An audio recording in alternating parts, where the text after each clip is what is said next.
नमस्कार, सुप्रभात, good morning. तारीख 23 जुलाई, समय 9:32। आपके साथ मैं घनश्याम उपाध्याय। ये आज मैं समय और तारीख इसलिए आपको बता रहा हूं क्योंकि बस कुछ ही देर बाद उम्मीदों का बजट, आकांक्षाओं का बजट, हमारा बजट, आपका बजट सामने होगा। बहुत सारी उम्मीदें हमने और आपने लगाई हैं।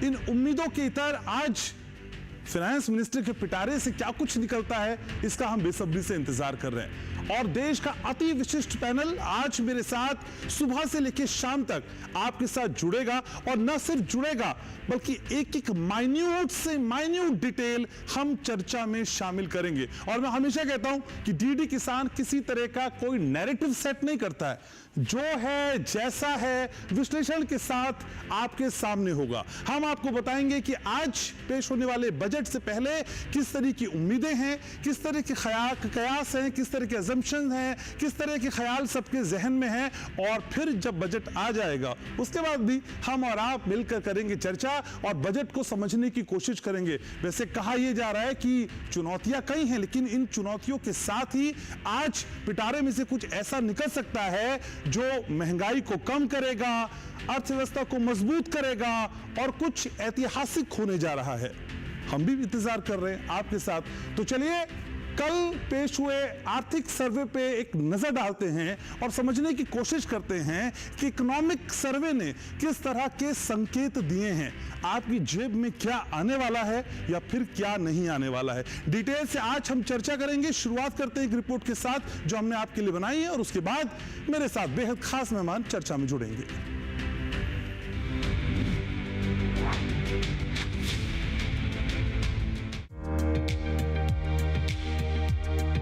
आर्थिक समीक्षा में कहा गया है कि देश की अर्थव्यवस्था के विकास में कृषि और उससे जुड़े क्षेत्र सकारात्मक सहयोग देते हैं।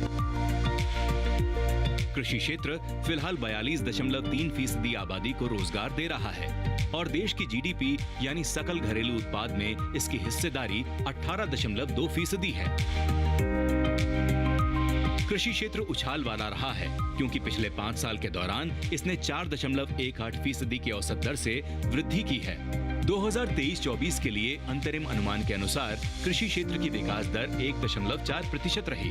एमएसपी, फसल विविधीकरण को प्रोत्साहन देने, डिजिटलीकरण, यंत्रीकरण को बढ़ावा देने और प्राकृतिक खेती के जरिए टिकाऊ प्रथाओं को प्रोत्साहित करने से इस क्षेत्र पर सकारात्मक प्रभाव पड़ा है। समीक्षा में सलाह दी गई है कि छोटे खेतीहरों को अधिक कीमत देने वाली फसलें उगाने की जरूरत है, क्योंकि जब छोटे किसानों की आय बढ़ेगी तो वे विनिर्मित वस्तुओं की मांग करेंगे, जिससे विनिर्माण क्षेत्र में बदलाव आएगा। आर्थिक समीक्षा में कहा गया है कि कृषि अनुसंधान में निवेश और सक्षम नीतियों ने खाद्य सुरक्षा में महत्वपूर्ण योगदान दिया है। आर्थिक समीक्षा में कृषि क्षेत्र में निजी क्षेत्र का निवेश बढ़ाने की जरूरत बताई गई है। खेती के तरीकों और विपणन इंफ्रास्ट्रक्चर में निवेश बढ़ाने और फसल कटाई के बाद होने वाले नुकसानों में कमी लाने की जरूरत पर भी जोर दिया गया है। फसल कटाई इंफ्रास्ट्रक्चर और खाद्य प्रसंस्करण क्षेत्र के विकास पर विशेष ध्यान देने से हानि को कम किया जा सकता है और भंडारण की अवधि को बढ़ाया जा सकता है, जिससे किसानों को उनकी फसल का बेहतर मूल्य मिल सकेगा। आर्थिक समीक्षा के अनुसार कृषि मूल्य समर्थन किसानों को लाभकारी रिटर्न और बढ़ती आय का आश्वासन देता है। साथ ही सरकार को सही कीमतों पर खाद्य पदार्थों की आपूर्ति सुनिश्चित करने की भी अनुमति प्रदान करता है। सरकार कृषि वर्ष 2018-19 से उत्पादन के अखिल भारतीय औसत मूल्य पर कम से कम 50% की मार्जिन के साथ सभी खरीफ, रबी और दूसरी वाणिज्यिक फसलों की एमएसपी बढ़ाती रही है। आर्थिक समीक्षा में बताया गया है कि सबसे अधिक गरीब किसान परिवारों को सामाजिक सुरक्षा मुहैया कराने के लिए सरकार ने प्रधानमंत्री किसान मानधन योजना लागू की है। इस योजना के तहत 60 वर्ष की उम्र प्राप्त कर चुके पंजीकृत किसानों को हर महीने 3,000 रुपए की पेंशन दी जाती है। 7 जुलाई 2024 तक 23,41,000 किसान इस योजना में शामिल किए जा चुके हैं, लेकिन कम उत्पादकता, मौसम की मार, छितराई हुई भूमि और मार्केटिंग का अपर्याप्त बुनियादी ढांचा कृषि क्षेत्र के प्रदर्शन को प्रभावित कर रहे हैं।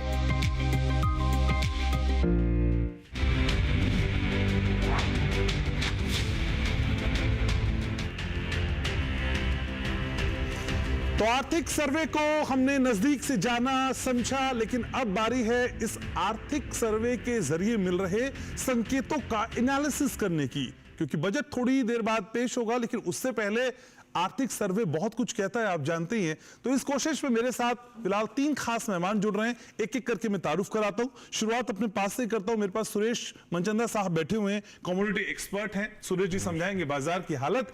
बहुत स्वागत सर आपका। मेरे साथ जुड़ रहे हैं शिवाजी सरकार, सीनियर जर्नलिस्ट हैं, हर बात पे अपनी बेबाक राय रखते हैं, हर खबर पे नजर रखते हैं। सर स्वागत आपका।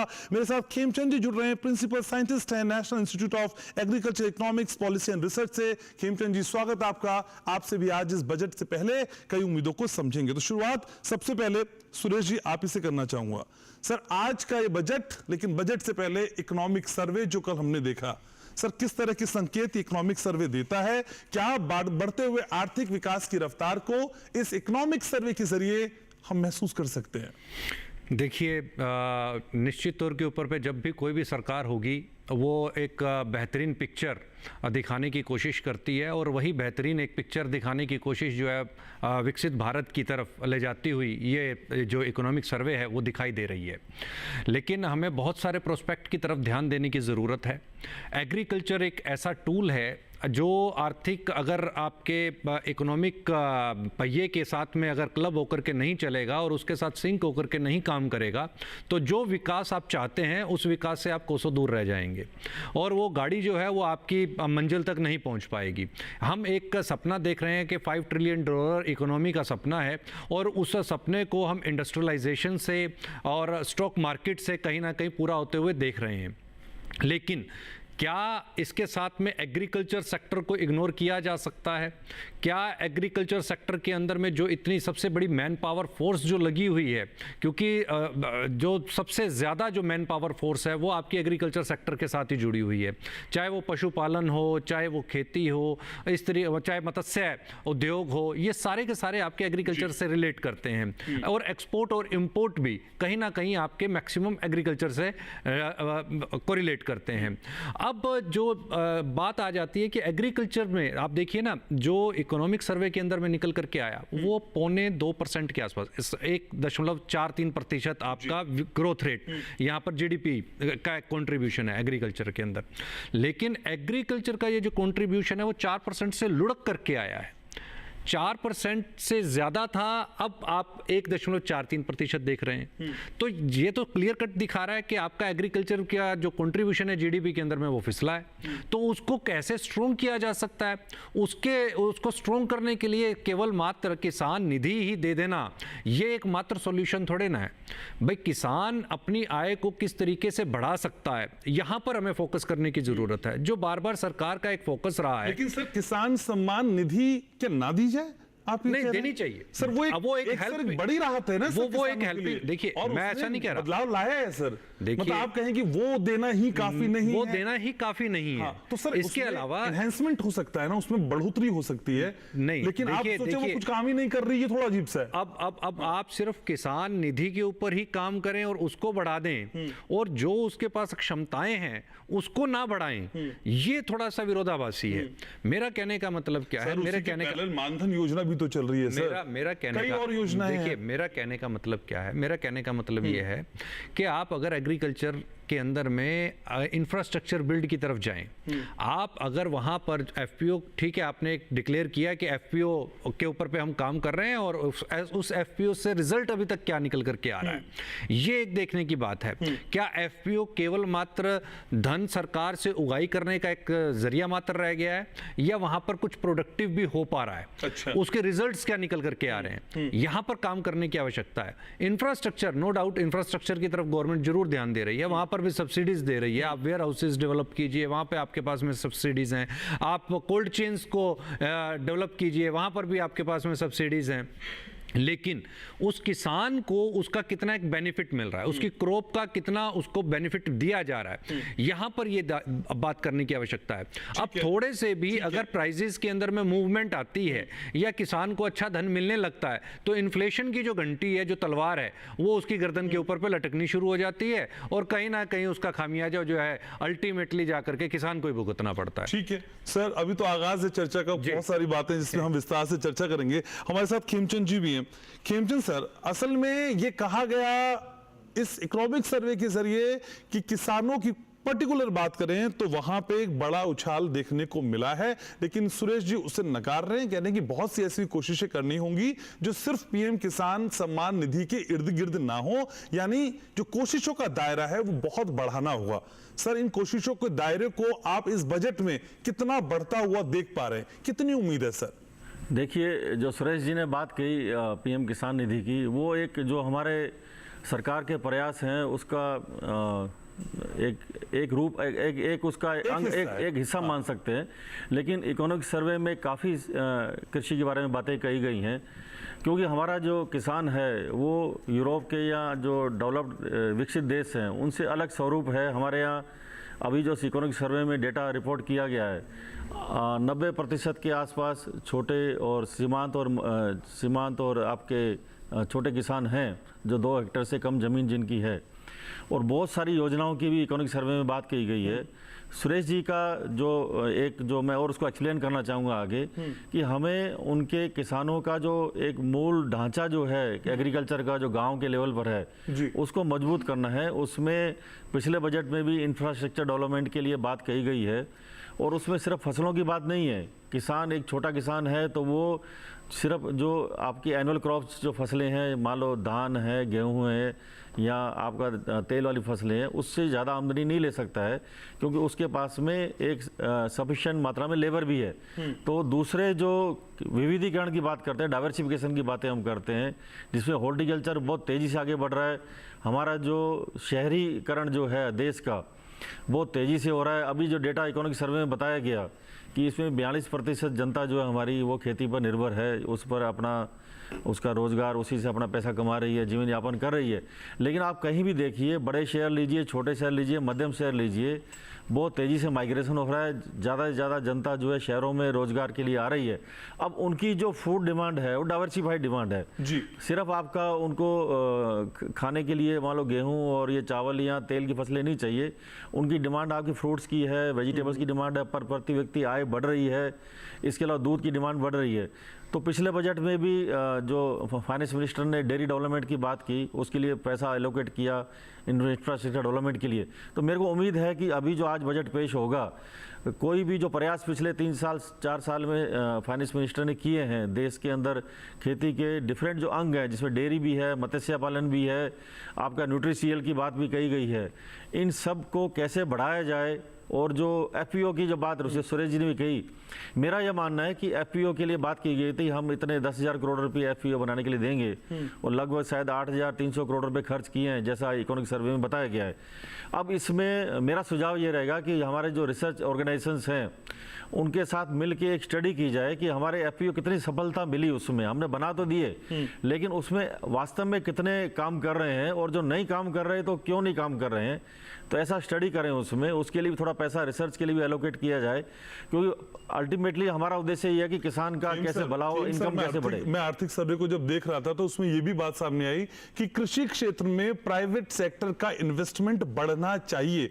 क्या वो उस रफ्तार से नहीं बढ़ रहा है सर जितनी दरकार है, जितनी कोशिशें होनी चाहिए? क्या उस स्तर पे नहीं बढ़ रहा है? इसकी रफ्तार कितनी और बढ़े सर? हाँ, ये बहुत सही बात कही आपने। जो पब्लिक इन्वेस्टमेंट है, अब उसकी देश बहुत बड़ा है, एक्चुअली ज्योग्राफिकल एरिया भी काफ़ी है हमारा, और हर तरह की एग्रो क्लाइमेटिक सिचुएशन देश के अंदर है। और मैं तो ये कहता हूँ पूरे वर्ल्ड में एक हमारा बहुत खूबसूरत देश है जिसमें हम हर चीज़ यहाँ प्रोड्यूस कर सकते हैं, हम किसी पर डिपेंड नहीं रह सकते। हमारा जो डिफरेंट एग्रो क्लाइमेटिक कंडीशन में हर चीज़ हम प्रोड्यूस कर सकते हैं।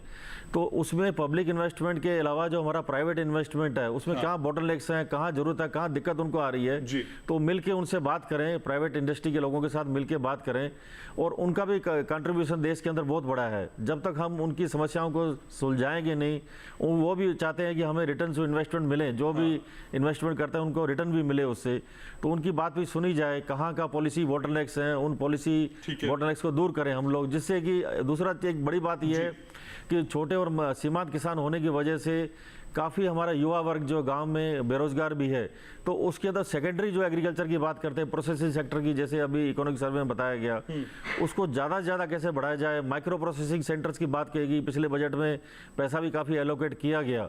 तो गाँव में महिलाएँ हैं, युवा वर्ग है, उनको कैसे एक बेसिक एग्रीकल्चर से प्रोसेसिंग की ओर डाइवर्ट किया जाए, जिससे रोजगार के उनके साधन भी बढ़े और जो हमारा प्रोड्यूस ख़राब भी नहीं हो। काफ़ी रिपोर्ट्स आती हैं कि हमारा जो प्रोड्यूस है 30% के आसपास हॉर्टिकल्चर में ख़राब हो जाता है, तो कैसे उसको ख़राब होने से रोकें, उसकी प्रोसेसिंग हो। क्योंकि मैं कह रहा हूँ डिमांड शहरों में तेज़ी से बढ़ रही है, प्रोसेस्ड फूड की डिमांड भी बढ़ रही है, और हम वेस्टेज रोकें और रोज़गार की ओर उसको डाइवर्ट करें, जिससे किसान की जेब में ज़्यादा पैसा आएगा। जो हम डबलिंग फार्मर की इनकम की बात करते हैं, मेरा मानना है अगर बेटर इंफ्रास्ट्रक्चर के लिए सरकार ज़्यादा पैसा देगी तो हम डबल क्या उसका ट्रिपल भी कर सकते हैं। ऐसे काफ़ी सफल उदाहरण देश के अंदर हैं। ठीक है, तो किसान आश्वस्त कर रहा है कि आप हमारी तरफ हाथ बढ़ाइए, हम बाहें फैला के स्वागत कर रहे हैं और उम्मीद से ज्यादा हम आपको रिटर्न देंगे। आप मेरे साथ रहिए। सीनियर जर्नलिस्ट शिवाजी सरकार भी मेरे साथ हैं।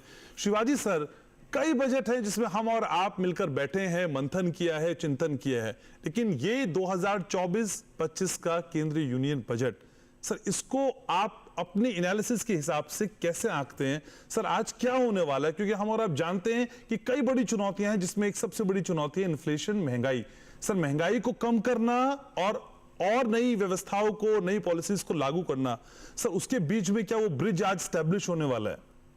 देखिए, महंगाई के बारे में कल चीफ इकोनॉमिक एडवाइज़र उन्होंने भी कहा है कि महंगाई बढ़ रही है, पर उनके हिसाब से अब ये मॉडरेट हो रही है। पर उसमें एक जो विरोधाभास दिखता है, रिजर्व बैंक के जो फिगर्स आ रहे हैं, उन्होंने ज़बरदस्त कंसर्न एक्सप्रेस किया है कि जो फूड इन्फ्लेशन हो रहा है, ख़ास करके अगर दलहन के लिए तो 34% से ज़्यादा है इन्फ्लेशन। इसी तरह से जो तेल वगैरह की चीज़ें हैं, एडिबल ऑयल वगैरह, उसकी भी बहुत ज़्यादा है। तो कई चीज़ें ऐसी हैं जिसकी जो इन्फ्लेशन रेट है, वो जो एवरेज रेट जो है, जो रिजर्व बैंक के हिसाब से 5.1% है रिटेल पे, उससे कहीं ज़्यादा है। और उसका जो कंट्रोल करने के लिए देखिए एक चीज़ और हुआ है, जैसे कि इस बार जो है हमने ये महसूस किया, और इकोनॉमिक सर्वे ने बताया भी, कि हमारा जो बेसिक ग्रोथ रेट है वो 4.4% से 1.4% आ गया है। तो ये कृषि क्षेत्र के लिए ये एक, मैं समझता हूँ, बहुत बड़ा सिग्नल है कि ऐसा क्यों हो रहा है। क्योंकि अगर देखिए, एक सबसे बड़ी चीज़ जो है, गेहूं का उत्पादन जो है वो भी एक ऐसे स्तर पे आ गया है, हालांकि रिकॉर्ड प्रोडक्शन हुआ है इस बार भी, उसके बावजूद तो एक ऐसे स्तर पे आ गया है कि अब उस पर बढ़ने की उम्मीद कम है। और इसलिए जो है कहीं ना कहीं ये भी सोच है कि गेहूं को आयात करना पड़े शायद। तो ये सारी चीज़ें हमें दिखाते तो होल्ड हो गया फिलहाल। नहीं, जो भी है होल्ड होना पड़ेगा। आयात करने की बात जब हो रही थी, चिंता जरूर हो रही थी पैदा, लेकिन फिर शायद वो सब कुछ रोक दिया गया। लेकिन हाँ, एक बड़ी चिंता की बात जरूर है, जिसका चिंता की बात तो है ना। आप आयात के बारे में जब हम सोच रहे हैं, करें ना करें वो एक अलग चीज है, मतलब हमारे कहीं ना कहीं हमारे इसमें कमी आ रही है। तो उस बार उसमें कह रहा हूँ। और ये सारी कमी जो है, देखिए एक चीज़ जो है, ऐसा नहीं है कि अगर पिछले 10 सालों का हिसाब अगर देखें आप, सरकार ने जो है 13 कम से कम ऐसे बड़े प्रोग्राम्स जो है उन्होंने इंट्रोड्यूस किए हैं। ठीक है, जिसमें कि पीएम किसान जो मनचंदा साहब कह रहे थे वो है, उसके अलावा प्रधानमंत्री फसल बीमा योजना है, आपके कृषि सिंचाई योजना है, मत्स्य पालन के लिए संपदा है, ये इसके अलावा जो है कि 1 लाख करोड़ का एग्रीकल्चर इंफ्रास्ट्रक्चर फंड है, और किसान क्रेडिट कार्ड जो है वो सारी चीजें, उससे भी 10 लाख करोड़ से ज्यादा दिए गए हैं। पर उसमें इंश्योरेंस भी है सर, उसी के साथ जोड़ देते हैं। कई तरह के इंश्योरेंस, कई छोटी छोटी अलग अलग उसके लिए अलग अलग चीजें हैं, बहुत सारी चीजें की गई हैं। तो ऐसा नहीं है कि सरकार ने किया नहीं है, सरकार नहीं कर रही। पर उसके बावजूद जो एक चीज देखने को मिल रही है कि जिस तरह का ग्रोथ होना चाहिए, बहुत सारी चीजें हम और कर रहे हैं कि बी कीपिंग, राष्ट्रीय गोकुल मिशन, ब्लू रेवोल्यूशन, ये सारी चीजें हैं, पर वो बढ़ क्यों नहीं रहा है? ये इसकी एक वजह दूसरी भी है। एक वजह ये है कि जितनी ज़मीन है कृषि की, उस कृषि के ज़मीन से सड़क भी बन रहे हैं। कृषि के ज़मीन से जो विकसित भारत है उसके लिए जो विकास हो रहा है, चाहे एरोसिटी हो चाहे कुछ हो, उसमें जा रहा है। और बहुत सारी चीज़ें ऐसी है कि जो एकरेज है, ग्रेजुअली जो है वो एकरेज घट रही है। ठीक है सर। तो इससे जो एक समस्या हो रही है कि प्रोडक्शन कैसे हम बढ़ाएं, तो ये एक चीज़ हो रही है। दूसरी चीज़ अगर देखें आप, जो गेहूं की बात जो हम कर रहे थे, गेहूं का जो है 2275 रुपये का जो है आपका MSP है, पर वो 2600 रुपये से ज़्यादा का जो है बाज़ार में बिक रहा है। तो इसका मतलब ये है कि कहीं ना कहीं एक ऐसी व्यवस्था आ रही है कि अब 2600 रुपये में जब गेहूं बिकेगा तो निश्चित रूप से उसके बाद जो भी प्रोडक्ट्स बनेंगे उसके दाम बढ़ते चले जाएंगे। और ऐसा भी नहीं है कि हम फूड प्रोसेसिंग में पीछे हैं। फूड प्रोसेसिंग से और फूड जो एक्सपोर्ट किया है हमने, उससे हमने 35 अरब डॉलर कमाए हैं पिछले साल।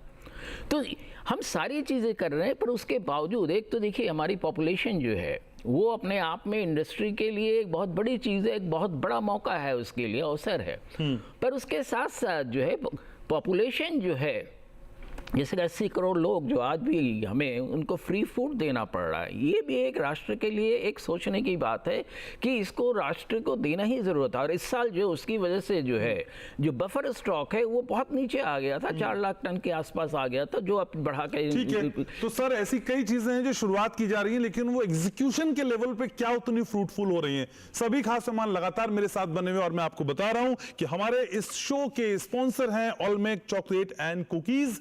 और आज हम लगातार टैक्स पे बात करेंगे, बजट पे बात करेंगे, उम्मीदों पे बात करेंगे, आपकी जेब में क्या आएगा और क्या नहीं आ पाएगा ये भी समझेंगे। सुबह से लेकर शाम तक आज आपको हमारा साथ निभाना है। एक छोटा सा ब्रेक, जल्द लौट रहा हूं, चर्चा को आगे यहीं से बढ़ाएंगे।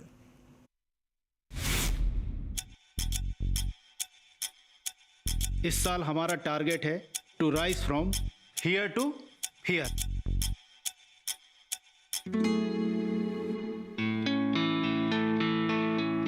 किसी भी बिजनेस को सक्सेसफुल बनाने के लिए वक्त के साथ अपग्रेड करना बहुत जरूरी होता है।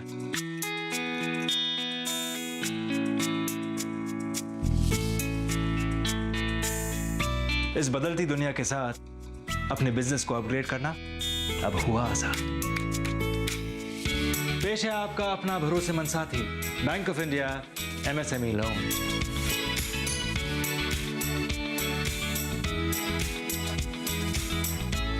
अब आप भी ले जाइए अपने बिजनेस को तरक्की की ओर। बैंक ऑफ इंडिया, रिश्तों की जमा पूंजी। એ સંભાળ કર હા, આ મારો પપ્પા ફોરેન થી લઈ આવ્યો છે। હા એ સત્યાનાશ, भाई नुकसान कैसा भरेगा तुम? स्टॉक मार्केट में भी रिस्क उतना ही लें जितने की कैपेसिटी और रिस्क की जानकारी हो। ऑप्शंस ट्रेडिंग बहुत सोच समझ कर करें। अरे वाह दीकरा, एकदम बराबर। रिस्क समझ कर लेने का। सोच कर समझ कर इन्वेस्ट कर। तो आज बजट पे हो रही है बात, क्योंकि कुछ ही देर बाद बजट हमारे सामने होगा और ये मोदी सरकार 3.0 का पहला बजट है। और इस बजट में इस बार किस तरह की नई चीजें जोड़ी जाएंगी, पुरानी चीजों को कैसे आगे बढ़ाया जाएगा, सब पर हमारी नजर है। और एक से बढ़कर एक पैनलिस्ट आज आपको सिर्फ डीडी किसान पे मिलेंगे। किसानों की तो हम बात करेंगे ही, टैक्स स्लैब की बात करेंगे, नौकरियों की बात करेंगे, जीवन यापन की बात करेंगे, कॉस्ट ऑफ लिविंग की बात करेंगे, यानी सारी चीजें सिर्फ आज यहां पे होने वाली हैं। सभी खास मेहमान लगातार मेरे साथ बने हुए कमोडिटी एक्सपर्ट हैं सुरेश मनचंदा साहब, उन्हीं का रुख करते हैं। तो सुरेश जी, आज के इस बजट को लेकर ढेर सारी उम्मीदें हैं, कुछ प्लानिंग मन में की है, क्या क्या हो सकता है? आप तो नब्ज टटोलना जानते हैं, तो कौन सी नब्ज पे हाथ रखा है आज? देखिए, आज वैसे तो मुझे लगता है कि सरकार काफ़ी अनाउंसमेंट्स कर सकती है। पॉलिटिकल इस समय पर गर्मा गर्मी भी है, तो उसको मद्देनज़र रख करके सरकार काफ़ी अनाउंसमेंट्स कर सकती है। एग्रीकल्चर सेक्टर काफ़ी हॉट पिक रहने वाला है आज का। लेकिन मैं ब्रेक से पहले जैसा सरकार साहब कह रहे थे, उसमें मेरा एक कॉन्ट्राडिक्टरी है। कॉन्ट्राडिक्टरी ये है कि सरकार साहब ये बोल रहे हैं कि इन्फ्लेशन एक बड़ा इशू है। मैं कहूँगा अगर किसान को पैसा ही नहीं मिलेगा तो वो ग्रोथ कैसे करेगा? ठीक है, उसके पास परचेजिंग पावर नहीं होगी तो वो पैसा मार्केट के अंदर पे इन्फ्यूज़ कैसे करेगा? देखिए, जब किसान, हमारी जो इकोनॉमी है अभी तक की इकोनॉमी के अंदर में अगर आप देखें तो आज भी हमारे बहुत सारे टियर 1 और टियर 2 सिटीज़ को अगर हम ध्यान से देखें, टियर 3 सिटीज़ को अगर ध्यान से देखें, तो पूरा का पूरा जो इकोनॉमिक साइकिल चलता है वो एग्रीकल्चर के ऊपर चलता है। अब किसान के हाथ में अगर पैसा रहेगा, उसकी अगर बाइंग कैपेसिटी होगी, तो वो बाजार के अंदर जाकर के खुले दिल से पैसा इन्वेस्ट कर पाएगा। तो यहाँ पर अगर उसको किसान को 2275 रुपए का गेहूं के अगर 2600 रुपए मार्केट के अंदर मिल रहे हैं और उसका कुछ ना कुछ हिस्सा जो है वो फार्मर की पॉकेट में जा रहा है, तो बहुत अच्छी बात है। सरकार भी यही चाहती है कि किसान की आय बढ़े, किसान को उसकी क्रॉप का जो है एक बेटर प्राइस मिले, और सरकार उसके लिए कोशिश भी कर रही है। अगर पिछली बार वही जो मार्च अप्रैल के अंदर में जो पल्सेस का जो एमएसपी डिक्लेयर किया गया, उसमें सबसे ज़्यादा जो एमएसपी डिक्लेयर हुआ पल्सेस का हुआ, ताकि पल्सेस का प्रोडक्शन इंक्रीज किया जा सके। वो रीज़न है, जब भी हम देखते हैं कि हर साल फसल के प्राइजेस को के एमएसपी के अंदर में बढ़ोतरी सरकार क्यों लेकर के आती है, वो इसी वजह से लेकर के आती है कि इन्फ्लेशन के साथ में उसका कोरिलेशन लाया जा सके और फार्मर की पॉकेट के अंदर में एक अच्छा पैसा जाए। मनचंदा साहब, वैश्विक स्तर पे गेहूं के 3 बड़े उत्पादकों में भारत का नाम शुमार होना, पिछले 6 साल से हमने किसी तरह का कोई एक्सपोर्ट नहीं किया।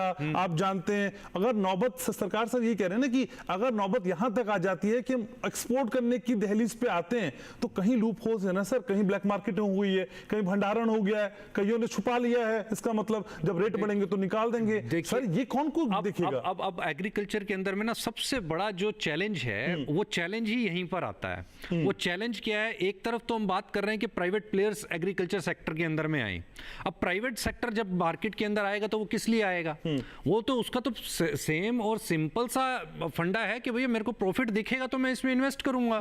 प्राइवेट प्लेयर क्यों आएगा उसके अंदर में? भाई उसको अगर वहां पे मार्जिन दिखाई देगा तो वो उसमें इन्वेस्ट करेगा, अगर उसमें मार्जिन नहीं है तो वो उसमें इन्वेस्ट नहीं करेगा। इंफ्रास्ट्रक्चर में आज क्यों इतनी इन्वेस्टमेंट्स आ रही हैं? क्योंकि उसको लॉन्ग टर्म प्राइवेट प्लेयर का आना आम उपभोक्ता की गर्दन पे छुरी लगाना थोड़ी है सर। नहीं, उसके लिए चेक एंड बैलेंसेस हैं। उन चेक एंड बैलेंसेस के साथ जा रही है गवर्नमेंट। अभी का आपको ताजा उदाहरण दे देता हूं, क्योंकि गवर्नमेंट ने वीट के ऊपर पे स्टॉक लिमिट लगा रखी, पल्सेस के ऊपर पे स्टॉक लिमिट लगा रखी है। तो सरकार के देखिए अल्टीमेटली गर्दन जो है, चाहे वो प्राइवेट इन्वेस्टर हो, चाहे आम उपभोक्ता हो, चाहे किसान हो, सबकी जो गर्दन है तो गवर्नमेंट के हाथ ही ना। वो जहां पर जिसको टाइट करना चाहिए कर देगी। पर प्राइवेट प्लेयर्स की मनमानी नहीं चलेगी ना सर। नहीं, चलनी भी नहीं चाहिए। देखिए मनमानी कर लेंगे ऐसा थोड़ी चलेगा। मनमानी नहीं चलनी चाहिए। ऐसा नहीं है कि 2600 रुपए वाला गेहूं जो है वो 5000 रुपए बिकने लगे। बिल्कुल ठीक है, वो उसका एक कोरिलेशन है, उसके फेवर में हम भी नहीं है। लेकिन अगर किसान का खर्चा जो है वो 2000 रुपए आ रहा है और पूरे साल के अंदर में उसको अल्टीमेटली उस समय पर ही पैसा मिलना है। अगर एक उदाहरण दिया जाए, जैसे दूध की ही बात है। अब दूध का जो प्राइस है वो अगर आप देखें तो 55 रुपए 35, अगर मैं फार्म इंडस्ट्री की तरफ जाऊंगा, ये तो एंड यूजर के पास में 55 रुपए 60 रुपए 65 रुपए पहुंचता है। लेकिन फार्मर से किस रेट के ऊपर पे लिया जा रहा है, अगर उसको आप देखोगे और उसकी कॉस्टिंग को अगर आप देखोगे, ठीक है, तो आपको वेरिएशन दिखाई देगा। आपको लगेगा नहीं यार, फार्मर को तो 80 रुपए 90 रुपए दूध के प्राइस मिलने चाहिए, और फैक्ट भी है। ठीक है, तो क्योंकि हमारे साथ में पूसा से वैज्ञानिक साहब भी हैं, उनसे भी आप पूछ सकते हो कि मार्केट का सिनेरियो इस समय पर क्या है और दूध की कितनी डिमांड है। रेगुलर डिमांड इंक्रीज हो रही है, लेकिन क्या रेगुलर उसके दूध के प्राइसेस इंक्रीज हो रहे हैं? नहीं हो रहे। लेकिन दूध के प्राइसेस, अगर आप इस एग्रीकल्चर इंडस्ट्री को आगे की तरफ लेकर के जाना चाहते हो, और अगर आप ये चाहते हैं कि गांव से आपका माइग्रेशन शहर की तरफ ना हो और शहर के अंदर में ये भीड़ भड़ाका ना हो, और जो गांव का पढ़ा लिखा नौजवान है वो गांव के अंदर ही रहे, तो एग्रीकल्चर के अंदर में आपको वो एल्योर पैदा करना पड़ेगा, वो अट्रैक्शन पैदा करनी पड़ेगी जो उसको वहां पर रोकने में सक्षम हो। जब आपको उसको किसान को ये दिखता है यार मैं सारा दिन यहां पर खेती बाड़ी करता हूं और मेरी आगे आने वाली जनरेशन भी इसी तरीके से लगी रहे और उसकी जेब के अंदर में कुछ भी ना आए, और वो गवर्नमेंट की तरफ सिर्फ इस उम्मीद के साथ देखे कि शायद गवर्नमेंट कुछ अनाउंसमेंट करे, किसान निधि जैसी योजना, और बस उसी के ऊपर ही मेरा घर का गुजारा चले और मेरा घर चले, तो ऐसा तो संभव नहीं होना चाहिए ना। ठीक है, तो आप सहारे की बैसाखी से आगे उनके संपूर्ण विकास की बात करें, लेकिन खेम सर, क्या वाकई प्राइवेट प्लेयर्स के मार्केट में आने के बाद किसानों के हितों का एनक्रोचमेंट हो रहा है? क्या उनको जो मिलना चाहिए वो नहीं मिल रहा है? रेट बढ़े भी तो वो किसानों को फायदा नहीं है, वो तो ब्लैक मार्केटिंग की जा रही है, उनको छुपा लिया जा रहा है, भंडारण कर लिया जा रहा है और फिर बड़े दाम पे बेचा जा रहा है। किसान तो फिर भी नुकसान में। खेम सर, मैं पूरी तरह से इस बात से एग्री नहीं हूँ। अगर आप पूरा पब्लिक सेक्टर के भरोसे किसानों को छोड़ दोगे, तो आज जितना भी प्रोसेसिंग सेक्टर हमारा है, जो कृषि से रॉ मटेरियल लेके उसके आगे कई तरह के उत्पाद बनाता है, जैसे पहले ही मैंने बताया कि हमारा तेज़ी से देश में शहरीकरण हो रहा है जी, और जो डेटा बताते हैं आपका जो शहरों का एक्सपेंशन हो रहा है, 2 टायर 3 टायर सिटी जो है, हर शहर में आप देखो, गांव से हर आदमी चाहता है कि मेरा एक घर शहर के अंदर हो जाए, बच्चों की अच्छी पढ़ाई लिखाई हो, मैं भी एक जीवन जो शहरी लोग जीते हैं वैसा जीऊँ मैं जी। अगर आप वैसा चाहते हो तो मनचंदा जी की बात से मैं एग्री हूँ, आप प्राइसेस को सप्रेस नहीं कर सकते। दूध की जैसे जिक्र किया, तो दूध में एक आदमी जो गाय या भैंस पाल रहा है और मार्केट के लिए दूध प्रोड्यूस कर रहा है, आज जैसे ही कोई अमूल अनाउंस करता है, मदर डेयरी अनाउंस करता है कि 2 रुपये प्रति लीटर हमने बढ़ा दिए हैं, आप कभी उसके बैक में जाके नहीं देखते हो। वो कोऑपरेटिव डेयरी नेटवर्क में किसानों से भी प्रोक्योरमेंट प्राइस बढ़ा रहे हैं अपना, वो इसलिए बढ़ा रहे हैं क्योंकि आपके चारे का रेट बढ़ रहा है, जो लेबर उसमें काम कर रही है उसको भी ज़्यादा मजदूरी देनी पड़ रही है किसान को। आज आप जो खेती में लेबर काम कर रही है उसकी वेजेज भी बढ़ रही हैं, तो ये सारा का सारा आपका कॉस्ट में इंक्लूड हो जाता है। आज CACP जो बना हुआ हमारा commission for agriculture cost and price है, जो MSP डिसाइड होती है, वो एक CACP के डेटा होते हैं और पूरा एक वेटेड एवरेज लिया जाता है देश का, उसके बाद में जो 22 फसलों का हम रेट डिसाइड करते हैं उसके बेस पर डिसाइड करते हैं।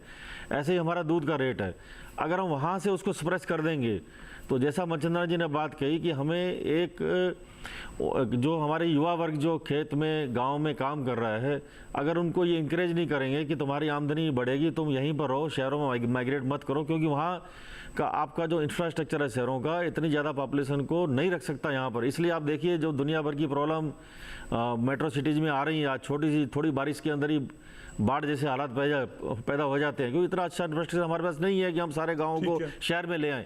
तो ये बहुत प्राइवेट इन्वेस्टमेंट भी लाना बहुत ज़रूरी है, जो इन्वेस्ट करेगा, आपका जो प्रोड्यूस है, रॉ मटेरियल है, उसको प्रोसेस करेगा, फिर आगे उसको जो हमारी डिमांड है, कंज्यूमर डिमांड को पूरा कर रहा है वो जो है।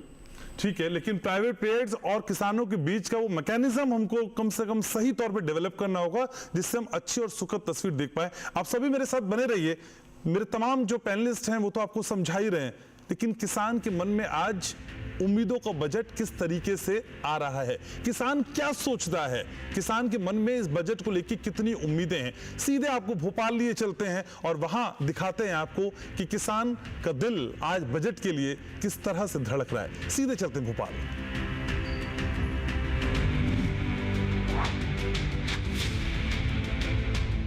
धन्यवाद घनश्याम उपाध्याय जी, बहुत बहुत स्वागत है आपका झीलों की नगरी राजा भोज के शहर भोपाल में। और विषय विशेषज्ञ यहाँ पर उपस्थित हैं और साथ में है दीपेश जैन। बिल्कुल रानी जी, देखिए भारत जो है कृषि प्रधान देश है और कृषि भारत की अर्थव्यवस्था की रीढ़ है। तो आज हम हमारे किसान भाइयों और बहनों से चर्चा करेंगे इस चौपाल में कि इस बजट को लेकर उनकी क्या उम्मीदें हैं। तो सबको हमारा राम राम। हम नारी शक्ति को नमन करते हुए सबसे पहले महिला कृषकों की तरफ चलते हैं। तो जी बहुत स्वागत है आपका, और बताइए कि इस बजट से आपको क्या उम्मीदें हैं। मैं एक मत्स्य पालक हूँ और इस बजट में हम सारे मत्स्य पालकों का एक उम्मीद ये है कि हमारे मत्स्य पालन को कृषि का आधिकारिक रूप से दर्जा दिया जाए, जिससे हमें वो सारी सुविधाएं प्राप्त हो सकें जो एक आम किसान को प्राप्त हो। इनका सुझाव अति उत्तम है। अगर कृषि के समकक्ष यदि मत्स्य उत्पादन को भी रखा जाएगा तो मत्स्य उत्पादन जो किसान हैं उनको उनके उत्पादन लागत में कमी आएगी, साथ ही साथ इन्हें बाजार मूल्य भी अच्छा मिल सकेगा, और कुछ दूसरी है भंडारण क्षमता है, ये सब चीज़ें इनकी सुविधा इनको मिल सकेगी। जी दादा, आपका नाम बताइए और आप कहाँ से आए हैं। मैं जयराम गायकवाड़, मुक्काम पोस्ट बगोली, तहसील जिला बैतूल से हूँ। मैं जैविक खेती और गौपालन करता हूँ जी। मेरे सुझाव है कि पलाली को नहीं जला करके छोटे जो गेहूं कटाने के लिए अपने जो रीपर आते हैं उस पर सब्सिडी दी जाए, थ्रेशर पे सब्सिडी दी जाए, जिससे भूसा बना के लिए गौवंशों को चारा खिलाया जा सकते। आज रीपर का उपयोग चाहे गेहूं की बात हो, धान की बात हो, सोयाबीन की बात हो, इनकी कटाई में किया जाता है, और इनको प्रचलन में लाने के लिए ज़रूरी है कि इनके ऊपर सब्सिडी बढ़ाई जाए, जिससे कि किसान अधिक से अधिक उपयोग कर सके। और क्या उम्मीदें हैं हमारे किसानों की? बिल्कुल जी, आप बताइए। सर, हम मिलेट्स की खेती करते हैं और मिलेट्स की खेती को भी हम समर्थन मूल्य के रूप में चाहते हैं, और इस साल के बजट में हम चाहते हैं कि हमारी इस खेती को भी समर्थन मूल्य मिले। वाह। पिछले वर्ष हमने मिलेट ईयर के नाम से मनाया गया, और जो श्री अन्न है, इसके उत्पादन के लिए लघु किसानों को और जो किसान भाई है, इसमें महिलाओं ने काफ़ी बढ़ चढ़ के भाग लिया है श्री अन्न के उत्पादन में। तो मेरा सुझाव है कि इसको भी MSP के दायरे में रखा जाए। कंचन वर्मा हूँ, ग्राम समलवाड़ा, तहसील इटारसी से हूँ। मैं चाहती हूँ कि महिलाओं को आगे बढ़ाने के लिए, उनको और अधिक खेती के क्षेत्र में आगे बढ़ाने के लिए सरकार ट्रेनिंग सेंटर खोलने के लिए सब्सिडी दे। बिल्कुल, जो प्रसंस्करण उद्योग हैं और अगर उनको सही प्रशिक्षण मिलेगा तो हमारी जो बहनें हैं वो भी आगे आ सकती हैं। देखिए हमारे साथ एक युवा किसान भाई हैं, उनसे हम चर्चा करते हैं। जी, आप अपना परिचय दीजिए। नमस्कार सर, मैं करण कुशवाहा मैंडोरी भोपाल से हूँ। सर, मैं जैविक खेती के बारे में चाहता हूँ कि जो कंपोस्ट खाद है वो उपलब्ध कराई जाए और जो संसाधनों की कमी है उस पर सब्सिडी दी जाए, संसाधन उपलब्ध कराए जाएँ किसान को, ताकि जिससे जैविक खेती ज़्यादा से ज़्यादा हो सके। सभी जानते हैं कि भारत सरकार किसानों के हित में और पर्यावरण के हित में जैविक खेती को बढ़ावा देने का कार्य कर रही है। इसमें और जैविक खेती के में जो सबसे इम्पॉर्टेंट कंस्ट्रेंट रहता है वो है बायो फर्टिलाइज़र। तो बायो फर्टिलाइज़र पे प्रोत्साहन इस बजट में अवश्य रूप से दिया जाएगा, क्योंकि ये एक उसका मेजर कंस्ट्रेंट है। तो और कौन किससे मुलाकात हो रही है हमारी? मेरा प्रधानमंत्री जी से ये आशा है कि जो 6,000 रुपये किसान सम्मान निधि जो मिलता है वो राशि को थोड़ा और बढ़ाया जाए। जी, तो देखिए किसान सम्मान निधि को लेकर के लोगों में बड़ी दिलचस्पी, किसान भाइयों में खास तौर पर, वो चाहते कि थोड़ी सी उसकी और कुछ राशि बढ़ा दी जाए तो बड़ा अच्छा हो जाए। बिल्कुल वर्मा जी, थोड़ी सी राशि और मांग है, तो किस तरह आप देखते हैं, वास्तविक स्थिति क्या है सही में? ये जो गवर्नमेंट पॉलिसी का विषय है और इस पे जो बहुत सारी चीज़ों को ध्यान में रखते हुए जो शासकीय लेवल पे जो है उसको डिसाइड किया जाता है, तो किसानों के अगर ये इस तरह की भावना है तो अवश्य इस पर ध्यान दिया जाएगा इस बजट में, ऐसी मैं उम्मीद करता हूँ। हमें बैंकों में काफ़ी किसानों को परेशानी जाती है कि जैसे ज़मीन को डाइवर्ट कराना, तो वो प्रॉब्लम्स हटनी चाहिए और किसानों को ज़्यादा से ज़्यादा लोन मिले जिससे वो अपने खेतों पे सब मशीनें लगा सकें। और प्रयोगशालाएं जो हैं, जैसे मिट्टी प्रयोगशालाएं हैं, वो भी जिला लेवल पे कम से कम 4 से 5 रहनी चाहिए, जिससे मिट्टी परीक्षण किसान एक ही दिन में करा पाए। मैंने 2018 में जैविक खेती में एक एपीओ बनाया था, तो उसमें मेरी हर हफ्ता महीने में मीटिंग होती। तो कुछ किसान, जैसे 5,000 किसान महिला मेरे पास जुड़े हैं, तो उनका एक विचार आया है कि जो सूर्य ऊर्जा, सूर्य से पैनल से जो पंप चलते थे उसका बजट रोक दिया है। तो हमारे आदरणीय मोदी जी से विकसित भारत से हम उम्मीद करते हैं कि उस बजट को तत्काल चालू किया जाए। मैं प्रधानमंत्री से उम्मीद करता हूँ कि बजट में कृषि यंत्रों पर, जैसे ट्रैक्टर है और भी बहुत से, उन पर सब्सिडी दी जाए। हाँ, तो सब्सिडी तो मेरे ख्याल से मिलती है कृषि यंत्रों पे, उसका आप चाहते हैं कि उसका दायरा और बढ़ा दिया जाए, लिमिट बढ़ा दी जाए। हमारा जो ग्रामीण सेक्टर है उसमें सब्सिडी तो ठीक है अपनी जगह पे, लेकिन इसमें ज़रूरत है कि इसको हमको कैसे बिजनेस हब में कन्वर्ट किया जाए, इनको कैसे व्यापारिक सेंटर बनाया जाए।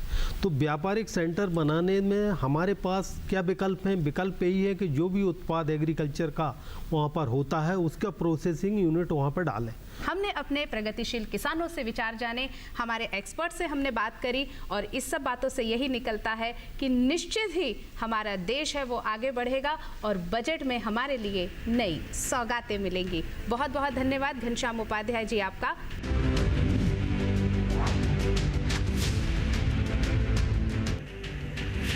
तो भोपाल के किसानों का हाल जाना, सभी खास मेहमान लगातार मेरे साथ बने हुए हैं। टीवी की मजबूरी है एक छोटा सा ब्रेक लेना, लेकिन ब्रेक के बाद जब लौटूंगा तो फिर बात आपके मन की ही होगी। छोटा सा ब्रेक, जल्द लौट रहा हूं।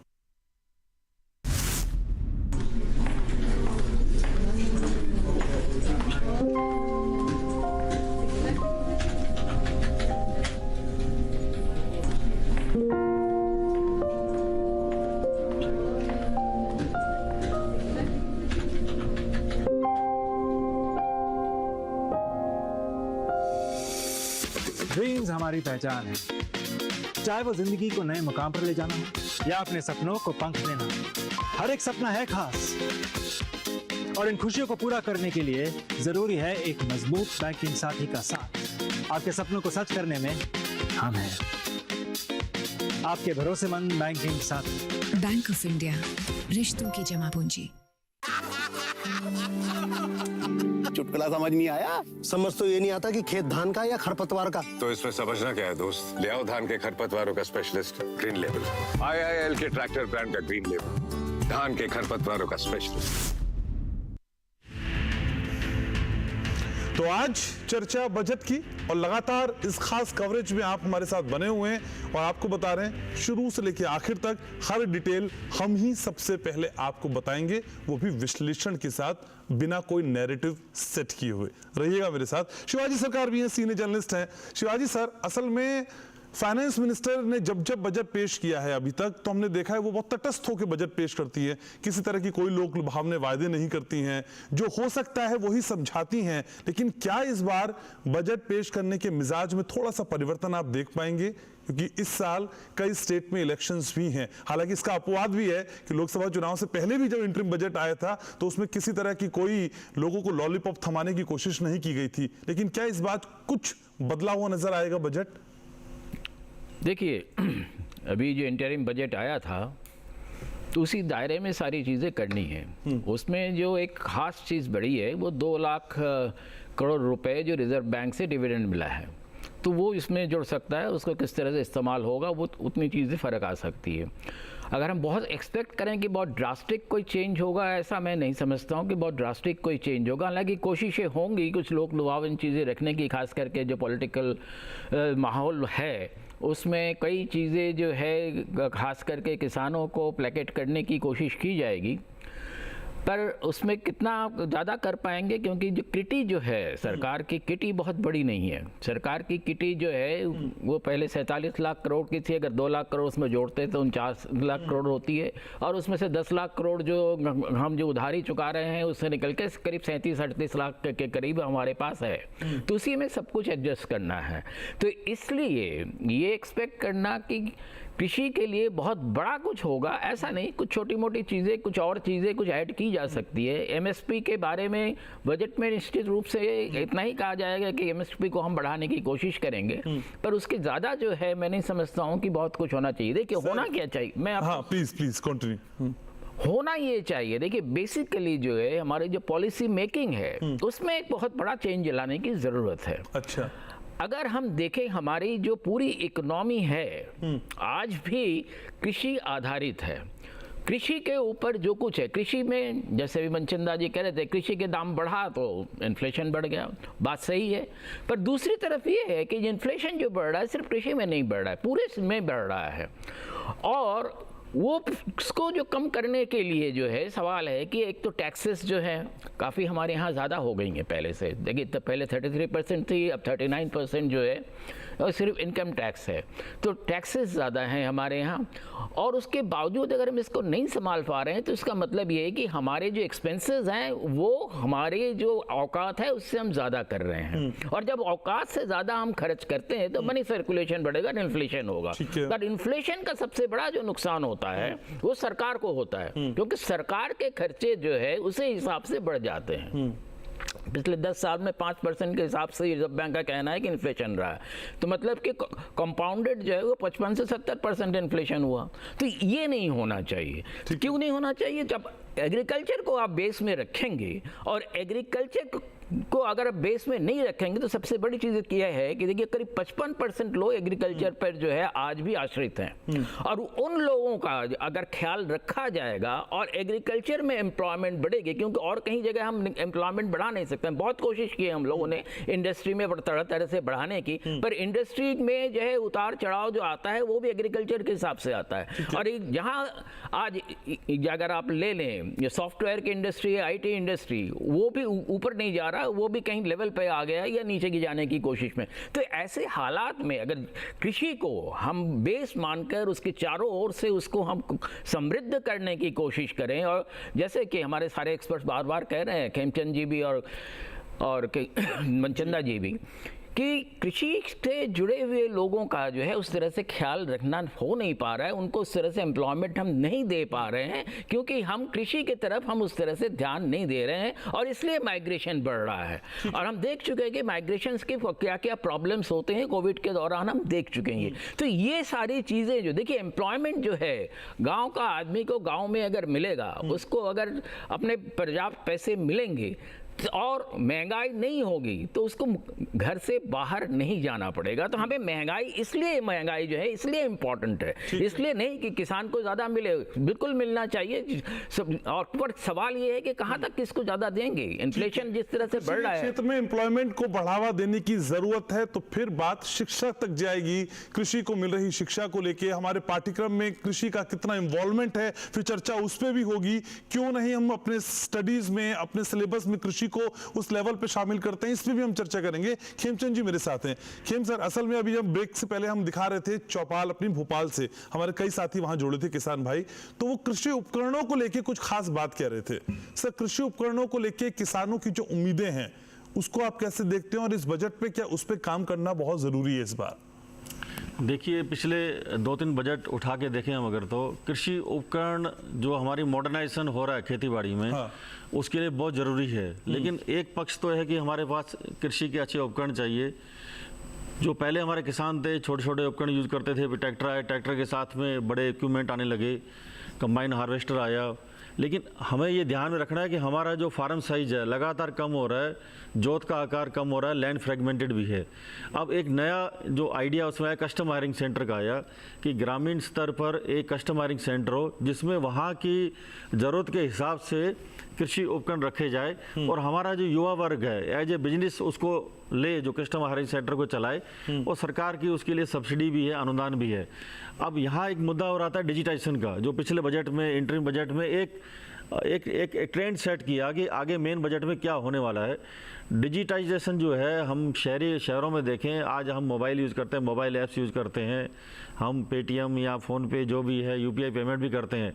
और आज हम अगर दिल्ली से या मेट्रो सिटी में एक जगह से दूसरी जगह जाना है तो हम उबर या ओला बुक करते हैं और चले जाते हैं हम लोग आसानी से।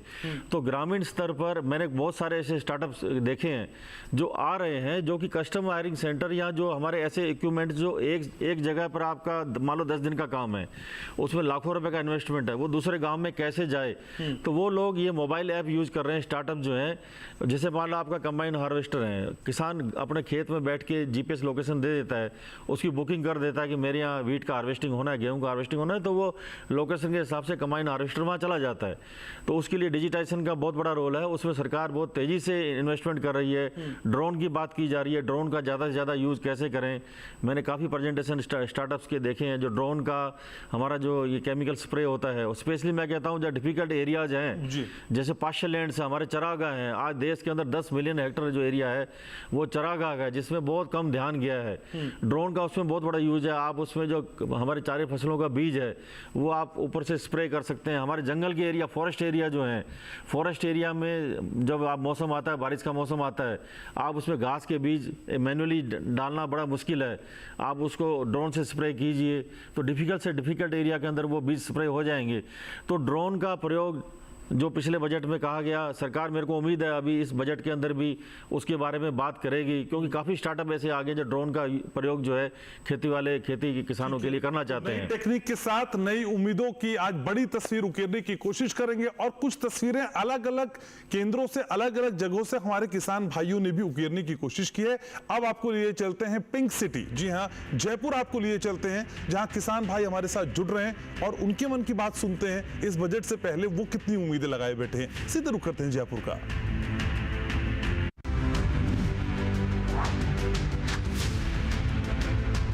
आज हमारी दूरदर्शन की टीम आई है जयपुर जिले के चोमू क्षेत्र में कृषि विज्ञान केंद्र टाकरडा में, जहां पर हम विशेष चर्चा करने वाले हैं विकसित भारत बजट 2024 और कृषकों की उम्मीदें, और क्या ये बजट उनकी उम्मीदों पर खरा उतरेगा। इस विषय पर आज विस्तृत चर्चा करेंगे हमारे प्रगतिशील किसानों से। इस बजट को लेकर आपकी केंद्र सरकार से क्या क्या अपेक्षाएं हैं? सर, मैं इस बजट में ये कहना चाहता हूं कि 100 से कम जैसे 20 से 30 बकरियों के पालन करने वाले किसानों को भी लोन की व्यवस्था की जाए। आइए अब आपको मिलवाते हैं हमारे एक और प्रगतिशील किसान से और जानते हैं उनकी क्या उम्मीदें हैं इस विकसित भारत बजट 2024 को लेकर? मेरी 2024 बजट से ये उम्मीद है कि जो किसानों को ये आपदा से जो नुकसान होता है, बारिश से, ओलावृष्टि से, इस पे जो मुआवजे का जो प्रोफॉर्मा है उसको सरकार सरल बनाए और उसमें थोड़ा बजट की व्यवस्था अच्छी करे। नमस्कार किसान भाई। नमस्कार सर। आप एक युवा किसान हैं और खेती किसानी में युवाओं का बहुत महत्वपूर्ण योगदान है खेती किसानी को आगे बढ़ाने के लिए। तो आप क्या उम्मीद रखते हैं विकसित भारत बजट 2024 को लेकर? मैं सब्जियों की खेती करता हूं सर, तो उसमें रसायनों और कीटनाशियों का प्रयोग होता है।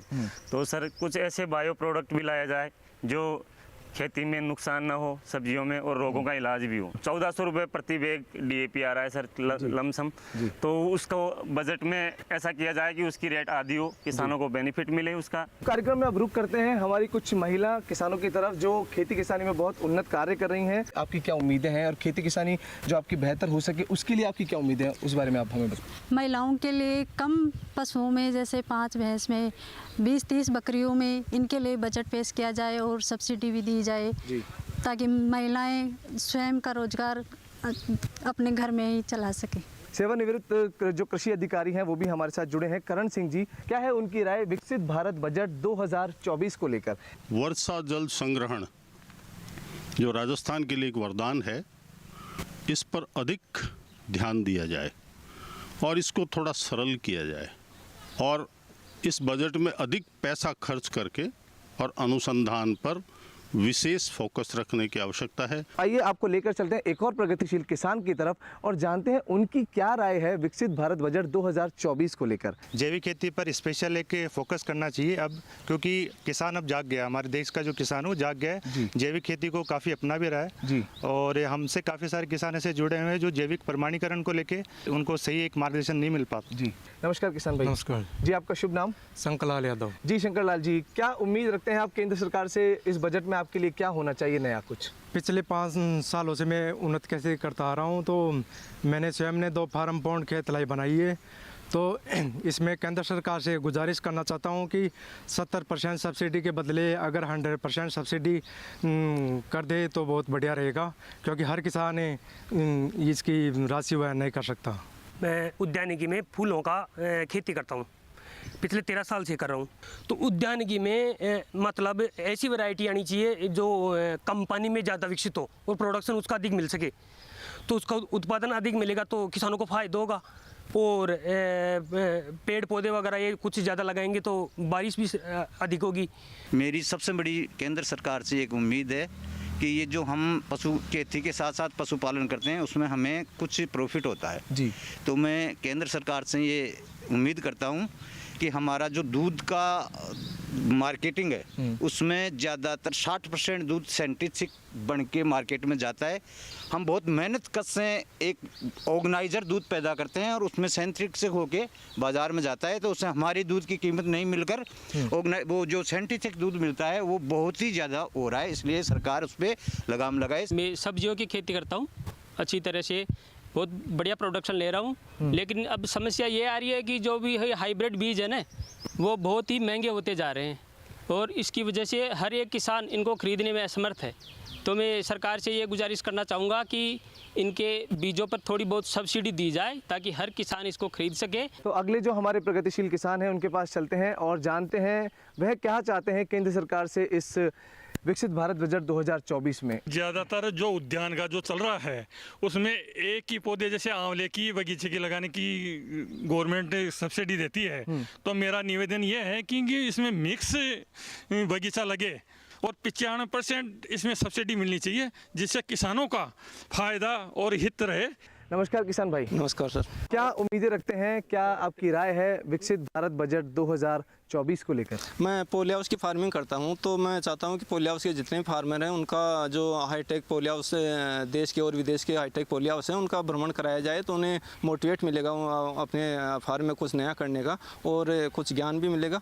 KCC की लिमिट 1999 में बनी, अब तक 25 साल हो गए। लिमिट वहीं की वहीं 3 लाख रुपए है, 4% ब्याज दर है। बैंकों द्वारा KCC की लिमिट 15 लाख होनी चाहिए थी, और अब हमारे साथ एक और किसान हैं और आइए जानते हैं कि उनकी क्या उम्मीदें हैं इस बजट को लेकर। नमस्कार किसान भाई। नमस्कार। एग्रीकल्चर डिपार्टमेंट में इनमें सब्सिडी बढ़नी चाहिए, हॉर्टिकल्चर में भी बढ़नी चाहिए, और भी पोल्ट्री वगैरह इनमें जो 70% सब्सिडी थी उसे 90% कर देनी चाहिए, जिससे किसान आत्मनिर्भर होगा। तो आत्मनिर्भर किसान होगा तो ऑटोमेटिक किसान अपने धरातल से ऊपर आएगा। जी, तो किसान साथियों, ये था आज का हमारा विशेष कार्यक्रम विकसित भारत बजट 2024 और कृषकों की उम्मीदें।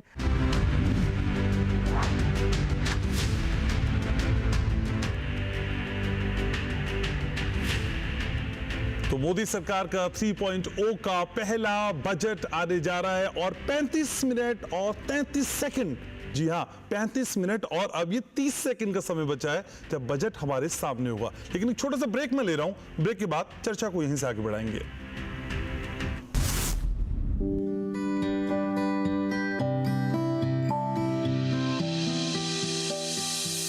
अब सही इक्विपमेंट्स के साथ आपके उपज को लाभदायक बनाइए, अपने सपनों को साकार करिए और सफलता की ओर बढ़िए।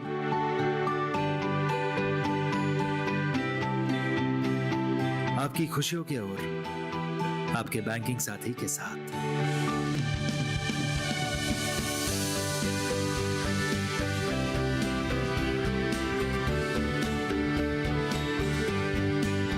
स्टार एग्री इंफ्रा के विशेष गुणों के साथ अपने सपनों को उड़ान दे। बैंक ऑफ इंडिया, रिश्तों की जमा पूंजी।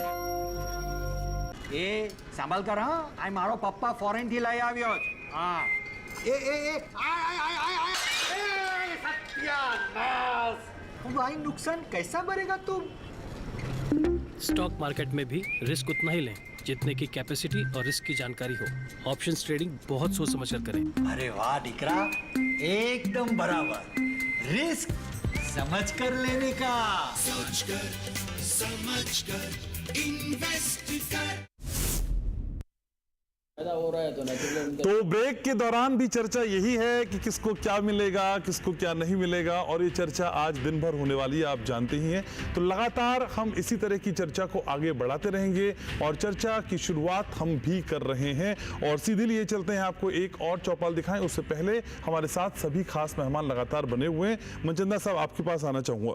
सर, ब्रेक पे पहले हम बात कर रहे थे कि आज आने वाले बजट का बाजार की चाल पे कुछ असर पड़ सकता है। सर, जो स्टॉक मार्केट वगैरह फॉलो करते हैं उनके लिए आज काफ़ी हैपनिंग वाला दिन है। बिल्कुल निश्चित तौर के ऊपर पे जब भी बजट आता है तो उसका एक इम्पैक्ट जो है उस जो सरकार जिस सेगमेंट को जो कुछ देती है, निश्चित तौर के ऊपर पे उस सेक्टर के अंदर में हम एक करंट देखते हैं, एक मूवमेंट देखते हैं, और वो आज भी रिफ्लेक्शंस दिखाई दे रही हैं। और अभी चंद मिनटों के बाद में बाजार और तकरीबन जो जैसे जैसे वित्त मंत्री साहिबा की स्पीच जो है आगे बढ़ेगी और उसी हिसाब से जो नब्ज है बाजार की वो भी ऊपर नीचे होगी। लेकिन मैं यहाँ पर एक चीज़ कहना चाहूँगा, अभी बजट से अभी ब्रेक से पहले चर्चा चल रही थी टेक्नोलॉजी को लेकर के एग्रीकल्चर सेगमेंट में। देखिए, जो हमारा एनालिसिस कहता है वो ये कहता है कि आने वाले 5 साल से लेकर 10 साल के बीच के अंदर में नो डाउट ये आने वाले जो 10 साल हैं ये हैं तो कृषि के साल, और एग्रीकल्चर सेगमेंट के अंदर में बहुत तेज़ी के साथ बदलाव आने वाले हैं। और आर्टिफिशियल इंटेलिजेंस आने वाले 2 से 3 साल में एग्रीकल्चर सेक्टर के अंदर में बहुत बड़े बदलाव ले आएगी। अच्छा, हालांकि आर्टिफिशियल इंटेलिजेंस हमारे खुद के जीवन के अंदर में बहुत बड़े बदलाव लेकर के आ रही है।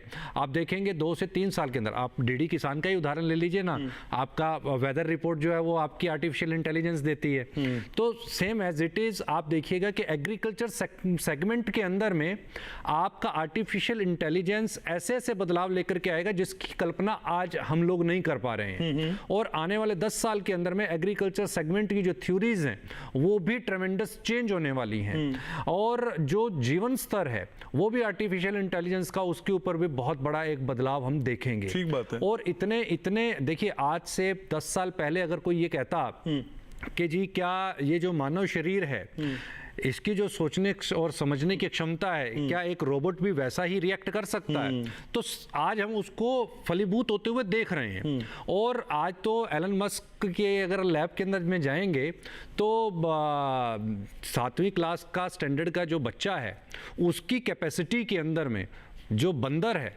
उसके माइंड के अंदर में चिप लगा करके एक्सपेरिमेंट हुआ है कि वो वीडियो गेम खेल रहा है। और एग्रीकल्चर सेगमेंट के अंदर में यही आर्टिफिशियल इंटेलिजेंस को लेकर के आपके घर के बीच के अंदर में आपको ये पता चलेगा कि इस समय पर किस जगह पर आपके खेत के किस हिस्से में आपकी नमी ज़्यादा हो रही है, या वहाँ पर आपके सिंचाई की आवश्यकता ज़्यादा है, या कहाँ पर उसको इस समय पर फीड की आवश्यकता है।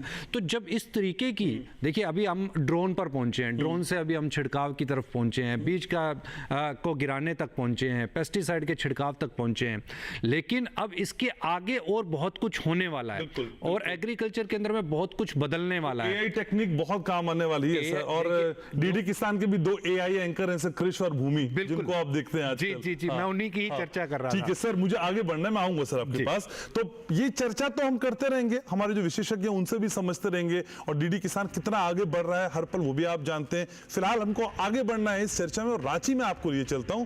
मेरे तमाम किसान भाई वहां से मेरे साथ जुड़ रहे हैं और रांची के किसानों के मन की बात समझते हैं। चलिए लिए चलते हैं रांची आपको।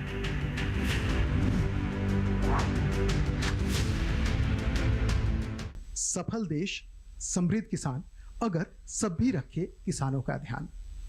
जी हाँ, किसानों का ध्यान भारत जैसे कृषि प्रधान देश में प्रत्येक व्यक्ति रखने की कोशिश करता है, लेकिन सरकार विशेष ध्यान देती है। इसके लिए बजट की भी व्यवस्था की जाती है। किसानों की बहुत सारी अपेक्षाएं होती हैं, उन अपेक्षाओं को पूरा करने की कोशिश की जाती है। सरकार जानना चाहती है कि क्या चाहते हैं किसान हमारे, और इन्हीं बातों को रखने के लिए हम हमारे राज्य के तमाम किसानों को स्टूडियो में आमंत्रित किए हैं। झारखंड से मैं एक किसान हूं। इस बार के बजट से मैं सरकार से उम्मीद रखता हूं कि किसानों के लिए फसल बीमा हो। फसल बीमा अभी तक झारखंड में केवल धान की होती है, जो भी थोड़ा बहुत कभी लाभ मिल पाता है केवल धान में ही होता है। हम उम्मीद करते हैं कि सब्जी फसल हमारे यहाँ बहुत ज़्यादा मात्रा में उगाई जाती है, सब्जी फसल का भी बीमा हो। कृषि में जो लागत बढ़ रही है उसको देखते हुए कृषि यंत्र को बढ़ावा दे, जो कि सरकार की तरफ से है अभी भी, जो कि बहुत कम मात्रा में मिलता है, 50% 80% सब्सिडी में मिलता है, लेकिन प्रखंड में वही 2, 4, 5 और किसान हजारों की संख्या में है। तो जो समस्याएं हम लोग देख पाते हैं, जैसे कि अभी सरकार के द्वारा बहुत सारा मदद किया भी जाता है। जैसे अभी हम ड्रिप इरिगेशन की बात करेंगे, ड्रिप इरिगेशन में पानी की काफ़ी किल्लत से बचने में मदद मिलती है, लेकिन क्या है कि अभी सिर्फ ड्रिप के माध्यम से खेती करने में बहुत सारी असुविधाएं बच जाती हैं। अभी उसमें ड्रिप के साथ में जो मल्च पेपर की ज़रूरत होती है, साथ में वो चीज़ भी सरकार को प्रोवाइड करना चाहिए। किसानों के लिए यहाँ सिंचाई की सुविधा, बड़े बड़े नदी या डैम वगैरह नहीं है। झारखंड के किसान अपने बलबूते पर ड्रिप बोरिंग, सोलर पैनल या ड्रिप इरिगेशन से अपने सब्जी फसलों की उपज लेते हैं। हम सरकार से यही उम्मीद करते हैं कि सरकार अपने बजट में पूर्ण रूप से झारखंड के किसानों के लिए सिंचाई की व्यवस्था करे, उत्तम बीज की व्यवस्था करे, जो कि सही समय पर किसान अपने खेतों में उत्तम बीज डाल सके और अच्छा पैदावार ले सके। पुरुष और महिला मिलकर खेती करते हैं, और खेती करने के बाद जब बाज़ार का दिन आता है तो सप्ताह में बाज़ार 1 दिन या 2 दिन रहता है, और उस सब्जी तोड़ने में ले जाने में 2 बजा 4 बजा सही बाज़ार का टाइम नहीं हो पाया तो उचित मूल्य नहीं मिल पाता है। तो सरकार से हम गुजारिश करते हैं कि एक बाज़ार समिति का गठन किया जाए। आदमी जब भी अपना फसल को तोड़े, काटे, वहीं उसी टाइम पर जाके वहाँ पहुँचा दें और एक बाज़ार समिति का गठन किया जाए। मैं विशेष करके सरकार से अपील करना चाहता हूँ कि जिस तरह से हर घर पर नल से पानी पहुँचा रही है, उसी तरह सरकार हर खेत पर नल से जो है कि पानी का व्यवस्था करे, क्योंकि बहुत ऐसे जगह सरकार जो है कि चेक डैम बनाई हुई है, और वो चेक डैम से जो है कि यहाँ पानी जो है कि बह के फिर वो नदी नाले के सहारे फिर वो दूसरे स्टेट पर चली जाती है। तो हम चाहते हैं कि लिफ्ट इरिगेशन के द्वारा हर खेत तक पानी पहुँचाया जाए, जिससे कि किसानों का जो पानी का समस्या है वो सुधार हो, और जगह जगह पर बड़े बड़े डीप बोरिंग का भी व्यवस्था करें ताकि हर खेत तक पानी पहुँचे। हमारे किसान लोग, कई भाइयों ने बोला कि ओलावृष्टि होता है, हमें ये मुआवजा मिलना चाहिए, उसका एक प्रबंध व्यवस्था होना चाहिए। हम पूंजी लगाते हैं, मान के लिए ड्रिप की खेती किए, जिसमें 1 एकड़ का ड्रिप हम लगाते हैं प्लॉट में, तो हमें 1 लाख रुपया प्लस पूंजी मेरा लगता है। और अगर ओलावृष्टि मेरा पड़ता है, हो जाता है, हर साल हमारे झारखंड में, रांची में पड़ता है, आप लोग पेपर के माध्यम से भी देखते होंगे, है ना। तो अगर हम 1 एकड़ में ब्लीचिंग करके खेती करते हैं, ओलावृष्टि होता है तो हमें लाखों का नुकसान होता है। बैंक से लोन लेता है लाखों रुपया, तब जाके खेती करता है। तो ये गवर्नमेंट हमें इस तरह का जो भी मतलब नुकसान होता है, जिसमें गवर्नमेंट हमें संतोषजनक मतलब मुआवजा देने के काम करे। सर, हम लोग सरकार से उम्मीद करते हैं कि झारखंड में लोग चाहता है कि जैविक खेती करें, और जैविक खेती अभी झारखंड में बहुत किसान लोग कर रहे हैं, लेकिन जितना खेती हम लोग करते हैं जैविक, उसका बाज़ार हम लोग को नहीं मिलता है। हम चाहते हैं सरकार से कि इस बजट में गांव-गांव, हर शहर तक बाज़ारों की व्यवस्था ज़्यादा करे, जिससे हमारे जो किसान हैं वो उस जैविक खेती का सही फ़ायदा उसको मिले और हमारे किसान खुशहाल रहेंगे। मैं चाहूँगा कि सरकार इस विषय में सोच रही है, लेकिन ये मार्केट का व्यवस्था है, लेकिन जितना बाज़ार का व्यवस्था होना चाहिए कम है, थोड़ा बाज़ार की व्यवस्था को बढ़ाने की ज़रूरत है। निश्चित रूप से सरकार का ध्यान आप पर है, आपकी अपेक्षाएं, आपकी आवश्यकताएं अवश्य पूरी की जाएगी, ऐसी उम्मीद है। और एक विकसित भारत का बजट एक विकसित भारत के बजट जैसा ही होगा, ये उम्मीद है। और हमारे जो संकल्प हैं वो निश्चित रूप से जल्द ही सिद्ध होंगे।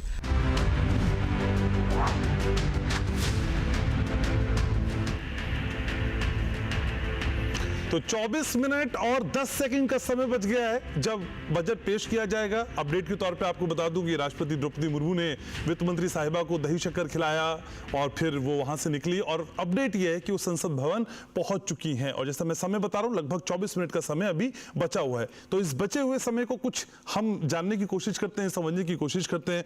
और खेम सर, ब्रेक पे पहले हम चर्चा कर रहे थे कि पशुपालन एक बहुत बड़ा इशू होने जा रहा है। पशुपालन में बढ़ोतरी, पशुपालन से जुड़े किसानों को या फिर दूसरे लोगों को जो इस व्यवसाय से जुड़े हैं, कितनी बड़ी राहत की उम्मीद आज करनी चाहिए? देखिए, पिछली बार जो बजट पेश किया गया उसमें पशुपालन के ऊपर काफ़ी योजनाएं सरकार लेके आई। उससे पहले बजट के अंदर भी जो हमारा पशुपालन का इनकम में जो कृषि की आय जो हम कहते हैं, उसमें 30% योगदान पशुपालन का है। और इस सेक्टर को अगर आप बिल्कुल छोड़ नहीं सकते, क्योंकि जो हमारे छोटे और सीमांत किसान हैं, जहाँ जोत का आकार बहुत छोटा है, मैंने पहले ही बताया, वहाँ पशुपालन का बहुत बड़ा योगदान है। जैसे एक महिला बहन ने एक क्वेश्चन उठाया बकरियों के बारे में। वास्तव में एक 20-30 बकरी रख के भी एक सीमांत किसान जो है, क्योंकि जो हमारा उसमें जो मजदूरी के लिए जो पुरुष वर्ग है आसपास के शहरों में चले जाते हैं, पीछे महिलाएं और बच्चे रह जाते हैं। एक महिला भी जो है अगर 20 बकरियों को आराम से आसपास चरा के एक अच्छी आमदनी ले सकती है। वो जस्ट लाइक पेटीएम की तरह है, कैश जैसे आप वहाँ जाते हैं अपना कियोस्क पर और पैसा एटीएम से विड्रॉ कर लेते हैं, तो भेड़ बकरी पालन भी उसी कैटेगरी में आता है। और इसी का उदाहरण आपको राजस्थान का देता हूँ और गुजरात का देता हूँ, जहाँ रेगिस्तान एरिया में भयंकर अकाल के अंदर भी कोई किसान सुसाइड नहीं करता है, क्योंकि वहाँ की पूरी जो जीविका है पशुपालन आधारित है। एक भेड़ को बेचने से उसको आराम से 8-10 हज़ार रुपये मिल जाते हैं, वो आराम से जीवन यापन करता है। तो हमारे पास में बहुत सारा जंगल भी हैं, पार्शियल लैंड्स भी हैं। सिर्फ ये ध्यान देना है कि जो क्रेडिट का फोकस जो क्रॉप्स के ऊपर या हॉर्टिकल्चर क्रॉप्स के ऊपर है, उसको पशुपालन में भी डाइवर्ट करने की ज़रूरत है। तो पिछले 3-4 साल के अंदर ये परिवर्तन हुआ, जो पशुपालन को भी केसीसी कार्ड के अंदर लेके आया गया और मत्स्य पालन को भी उसमें इंक्लूड किया गया। एक भाई का मत्स्य पालन के बारे में क्वेश्चन था कि क्रेडिट वो जो आपका केसीसी कार्ड है उसमें होना चाहिए, तो ऑलरेडी सरकार उसको लेके आ चुकी है उसके एम्बिट के अंदर।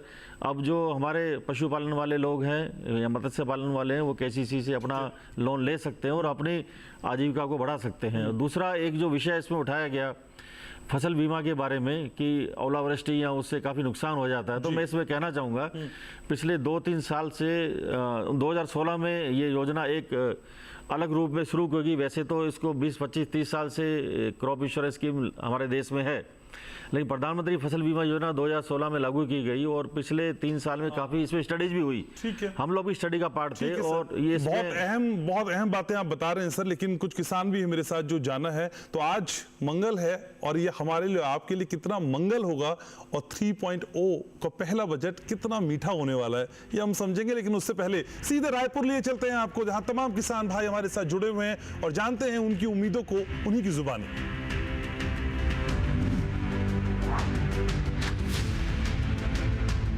किसान ही एक ऐसा स्तंभ है जो प्रगति और देश को आगे ले जा सकता है। तो माननीय नरेंद्र मोदी प्रधानमंत्री जी भी चाहते हैं कि हम विकसित भारत बने, आत्मनिर्भर भारत बने। तो आइए हम उन किसान भाइयों से जानते हैं कि बजट में उनकी क्या उम्मीदें हैं, क्या आशाएं हैं। मैं सब्जी उत्पादक किसान हूँ, खासतौर पे हमारे साथी भी आसपास सब्जी उत्पादन करते हैं। तो शाम के समय जो विद्युत कटौती होती है वो हमारे लिए बहुत तकलीफदायक बात हो जाती है, क्योंकि हम लोग छोटे पौधों को शाम के समय में ट्रांसप्लांट करते हैं, लगाते हैं पौधों को, उसके बाद में तुरंत पानी की ज़रूरत होती है और रात में भी हम लोगों को पानी की ज़रूरत पड़ती है, क्योंकि दिन में अधिक धूप में अगर अपन सिंचाई सिंचित करते हैं पौधों को तो उतना उत्पादन नहीं मिल पाता जितना अपेक्षित होता है। इसलिए मैं सरकार से अपेक्षा करता हूँ कि बिजली जो कटौती किसानों के लिए है उसको बंद किया जाए और 24 घंटा बिजली दिया जाए। हम नए फलों की खेती कर रहे हैं जैसे कमलम है, तो उसमें नई तकनीकों की और नई मशीनों की आवश्यकता पड़ती है, जिनमें से कई सारी मशीनें यहाँ पे भारत में अभी उपलब्ध नहीं हैं, जिन्हें कि हमें विदेश से मंगाना पड़ता है। यदि सरकार हमारी इसमें मदद करे कि जब हम विदेश से कोई भी नई मशीन को या तकनीक को भारत में लाने की कोशिश करते हैं तो उस पर कुछ टैक्सेशन पे कुछ अगर हमें रिलीफ मिलता है तो हम काफ़ी ज़्यादा स्पीड से इन तकनीकों को, इन मशीनों को भारत में ला सकते हैं। हमारे पास सबसे बड़ी समस्या एक यह आ रही है एमआरपी की। एमआरपी बोले तो हम जैसे कोई दवाई लेने जाते हैं कंपनी की, वही दवाई हमें 200 रुपये एमआरपी में मिलती है और वही दवाई 1600 रुपये में मिलती है। तो ये 700, 800, 900, 1000 रुपये का भी फर्क आता है ना। मैं ये चाहता हूँ माननीय नरेंद्र मोदी, हमारी जो सरकार है, वो एक कमेटी गठित की जाए जिसका वो निराकरण किया जाए। ये तो किसानों के उस पे है, लेकिन हर फील्ड में ऐसे ही है, एमआरपी कुछ है, रेट कुछ मिल रहा है। इसका कुछ न कुछ हम सरकार से आवेदन करते हैं, मांग करते हैं कि उसकी कमेटी गठित कर दे और उस पर चर्चा करके उसको 5, 10%, 20% मार्जिन लगा के उसका एमआरपी फिक्स किया जाए। हमारे छत्तीसगढ़ में टमाटर बहुत बड़े एरिया में लगता है और हमारे छत्तीसगढ़ में 2 ही फैक्ट्री है जो टमाटर को प्रोसेस करती है। हमारा सरकार से अनुरोध है कि उन फैक्ट्रियों को जो हमारा टमाटर लेते हैं वो एक बहुत ज़्यादा रेट में नहीं ले पाते प्रोसेसिंग कारण, तो हमारा अनुरोध है कि जितना टमाटर ज़्यादा वो ले, उस टमाटर पे उनको वो कुछ मदद करे, जिससे कि वो फैक्ट्री हमारा ज़्यादा से ज़्यादा जो टमाटर है कम दर होने के बाद वो ले सके, उठा सके उसको। डिजिटल इंडिया का बहुत अभी प्रचार हो रहा है, प्रसार हो रहा है और इंडिया डिजिटल की तरफ बढ़ रहा है। ऐसे डिजिटल इंडिया में सब चीज़ें किसानों के लिए भी डिजिटल होती जा रही हैं। हम नकल निकलवाने जाते हैं तो डिजिटल है, फसल चढ़ानी है तो डिजिटल है, लेकिन पर्याप्त साधन नहीं होने की वजह से सब चीज़ें एक जगह पे संपन्न नहीं हो पाती हैं। हमें बार बार तहसील कार्यालय के, एसडीएम कार्यालय के चक्कर लगाने पड़ते हैं। तो उचित व्यवस्थाएं पटवारी को, तहसीलदार को, एसडीएम को उचित व्यवस्थाएं उनके पास हों, गैजेट्स उनके पास हों। तो सरकार से अनुरोध है मेरा कि डिजिटल इंडिया को प्रारूप देने के लिए, किसानों के हित में सोचने के लिए सब वो संसाधन किसानों के हित में भी बने और वहाँ तक पहुँचे तो किसानों को उसका फायदा मिले। मेरा सरकार से यह अनुरोध है कि कृषि में जो भी हम उपयोग करते हैं, चाहे खाद हो, दवाई हो, कृषि उपकरण हो, उसमें जीएसटी 18% लगता है, जिसे कम किया जाए, जिससे हमारी आमदनी अधिक बढ़े। पिछले बजट से और अभी तक के कार्यकाल से खुश हूँ। बहुत सी चीज़ों में उन्होंने जो परिवर्तन लाए वो जो किसान के बहुत फ़ायदे के लिए हैं और आगे विनंती है सरकार से बजट में एक ऐसा पोर्टल बनाया जाए, एक ऐसी जगह बनाई जाए जहाँ पे कृषि के सभी उपकरण और कृषि में उपयोग की जाने वाली सभी औषधि, दवाइयाँ, पेस्ट और उपकरण वो सभी एक ही जगह पे बिना सब्सिडी की दर पे एक जगह ऐसी दुकान हो जो सरकारी हो, जिस पे जैसे सरकारी औषधि है वैसे ही कृषि औषधि की एक ऐसी व्यवस्था बनाई जाए जहाँ कोई उसके ऊपर जीएसटी वगैरह ना लगे। हमें जो है खेती करने के लिए लेबर की आवश्यकता होती है, जो कि जो है लेबर जो है दिन ब दिन समस्या बढ़ते जा रही है और आगे भी बढ़ेगी। तो इस चीज़ के लिए आगे हम जो खेती करेंगे मशीनरी पे जाना चाहेंगे। तो मशीनरी पे जो आज महंगे मशीनरी विदेश से बाहर से जो हम आयात करना चाह रहे हैं तो उसमें काफ़ी टैक्स लगती है।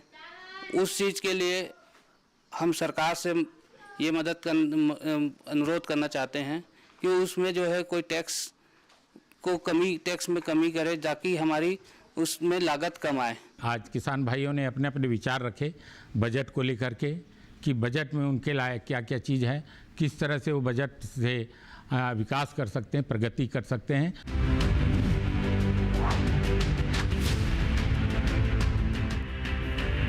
तो रायपुर के किसानों को आपने सुना। एक छोटे से ब्रेक के लिए यहाँ रुक रहा हूँ। बता रहा हूँ आपको कि महज 15 मिनट का समय रह गया है, जिसके बाद बजट पेश किया जाएगा।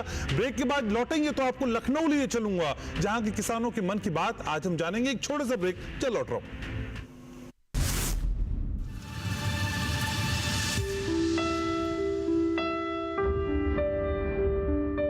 एक देश है, 140 करोड़ से ज्यादा नागरिकों का देश, और कुछ लोग हैं जो सुनिश्चित करते हैं इस देश की खाद्य सुरक्षा। डटे रहते हैं ये भी अपनी अपनी सीमाओं पर दिन रात एक करके, और भारत को आत्मनिर्भर बनाते हैं खुद अनिश्चितताओं से लड़के। इन्हीं देशवासियों को अनिश्चितताओं से बाहर लाने के लिए खेती और किसानी से जुड़ा एक मजबूत परिवेश बनाने के लिए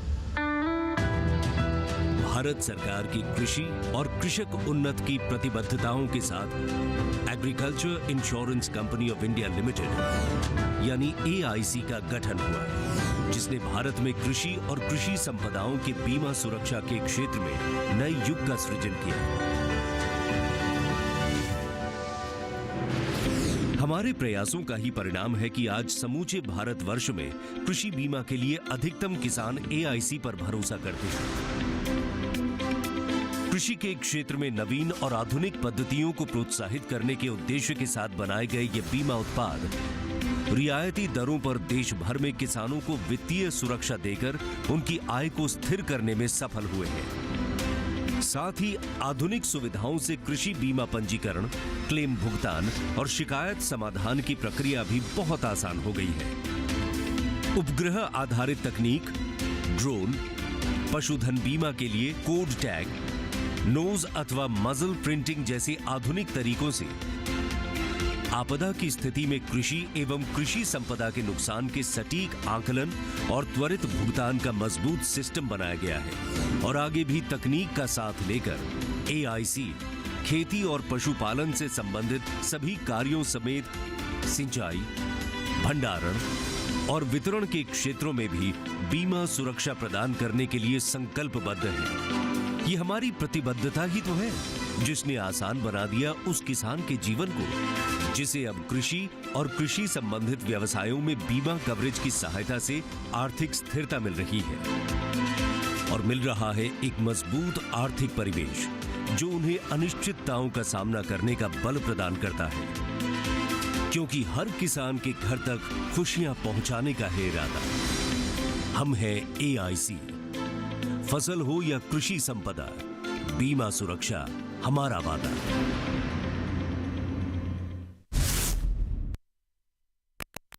ब्रेक के बाद स्वागत है आपका। और आप जानते हैं डीडी किसान सिर्फ AC स्टूडियो में बैठ के चर्चा नहीं करता है। हम ग्राउंड पे जाते हैं, ग्राउंड जीरो पे लोगों से मिलते हैं, उनकी बात को समझते हैं और यही कोशिश आज मेरे तमाम सहयोगी कर रहे हैं। सीधे लखनऊ लिए चलता हूं, वहां पे कुछ किसान हमारे सहयोगी के साथ मौजूद हैं जो बताएंगे कि इस बजट से उनको कितनी उम्मीदें हैं।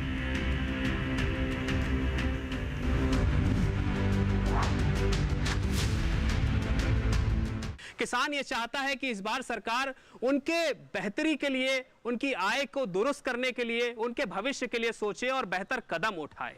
तो आज हम इसी विषय पर चर्चा करेंगे, जानने की कोशिश करेंगे और किसान भाइयों से चर्चा करके ये समझेंगे कि आखिर उनकी उम्मीदें, उनकी अपेक्षाएं इस बजट को लेकर के क्या है, वो क्या चाहते हैं कि इस बजट में सरकार क्या करे। तो सबसे पहले सर आपसे मेरा सवाल है डॉक्टर साहब, किसानों की आय पर सरकार कुछ बेहतर फैसले लेगी ताकि उनका भविष्य अच्छा बेहतर हो सके? कि उत्तर प्रदेश हमारा बहुत अच्छा उत्पादन का शेयर रखता है। जब बात आती है अधिक आमदनी की, तो हम लोग ज़्यादा एक्सपोर्ट नहीं कर पा रहे हैं, तो उनका उचित दाम नहीं पा रहे हैं जो कि इंटरनेशनल मार्केट में है अन्य राज्यों की तुलना में।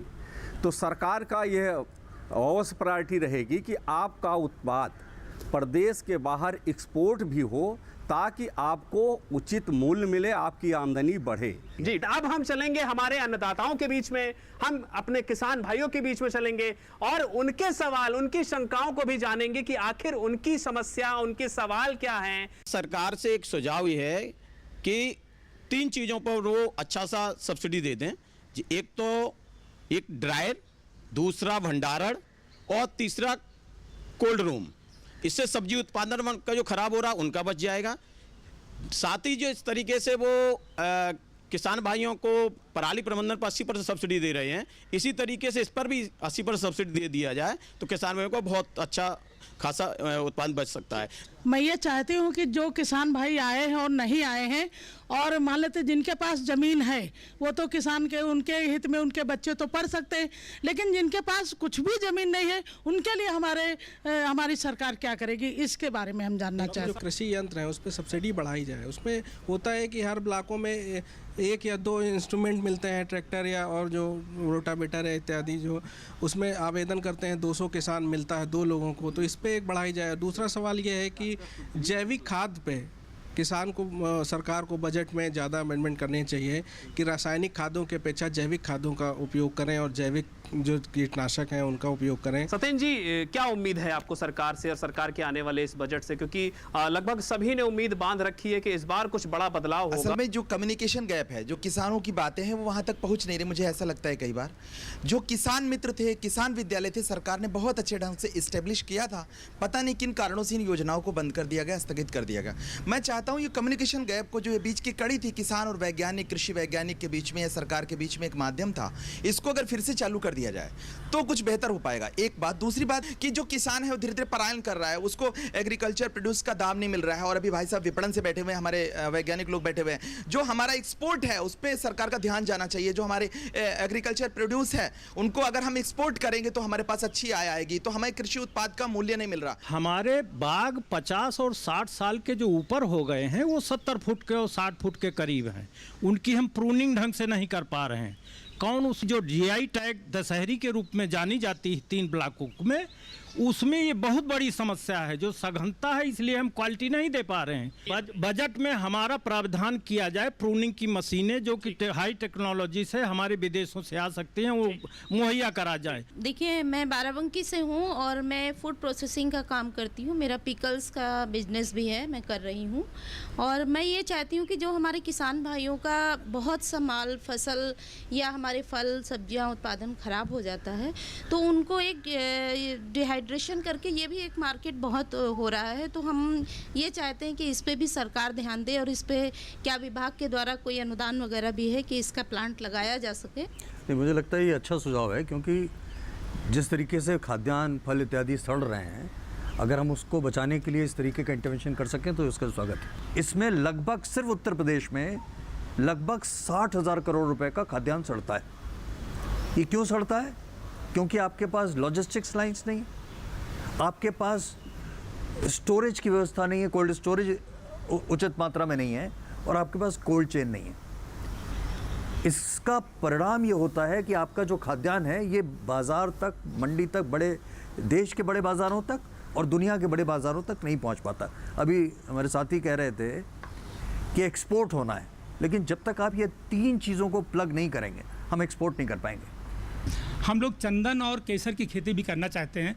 मेरा सरकार से अनुरोध है कि उस पर भी अनुदान की व्यवस्था की जाए ताकि हम किसान उससे लाभान्वित हो सकें। ज़्यादातर जो मैं समझ पा रहा हूँ कि किसानों को छोटे यंत्रों की बहुत आवश्यकता होती है, जो कि चाहे उद्यान विभाग हो या कृषि विभाग हो, उसमें बड़े यंत्रों पे सब्सिडी और सब कुछ देती रहती है सरकार, चाहे वो ट्रैक्टर हो या रोटावेटर हो, बड़े बड़े यंत्रों पे। अगर छोटे यंत्रों पर, क्योंकि नेचुरल फार्मिंग मल्टीलेयर मॉडल होता है, सह फसली होता है, तो उनमें छोटे यंत्र ही चल पाते हैं। छोटे यंत्र हम लोगों को सब्सिडी पे नहीं मिल पा रहे हैं। अगर उनको भी अगर आगे उसमें लागू किया जाए तो उसका भी लाभ किसानों को मिलेगा, जिससे प्राकृतिक कृषि भी सफल होगी। जब रासायनिक खेती करते हैं तो सब्सिडी मिल जाती, यंत्रों में भी सब्सिडी मिल जाती। प्राकृतिक खेती करके हम खेत भी बचाते हैं, स्वास्थ्य भी बचाते हैं, जैव विविधता भी बचाते हैं, पर्यावरण के संरक्षण भी करते हैं और जीवन की रक्षा भी करते हैं। और सब काम करने के बाद उसको बहुत कम लाभ मिलता है और उसको बीज खरीदना नहीं, क्योंकि प्राकृतिक खेती में देसी बीज का संरक्षण भी कर रहा है। तो यानी जितने अच्छे काम करने वाले उसको कम लाभ मिल रहा है। और अभी भी जितने भी प्रदर्शन होते हैं कोई प्राकृतिक खेती का पेवलेन नहीं होता, तो उसका प्रमोशन होना इस बजट में इसमें विशेष ध्यान दे। अन्नदाताओं के विषय पर यह जानने की कोशिश की कि कैसे किसानों के बेहतरी के लिए सरकार इस बजट में क्या क्या कदम उठा सकती है।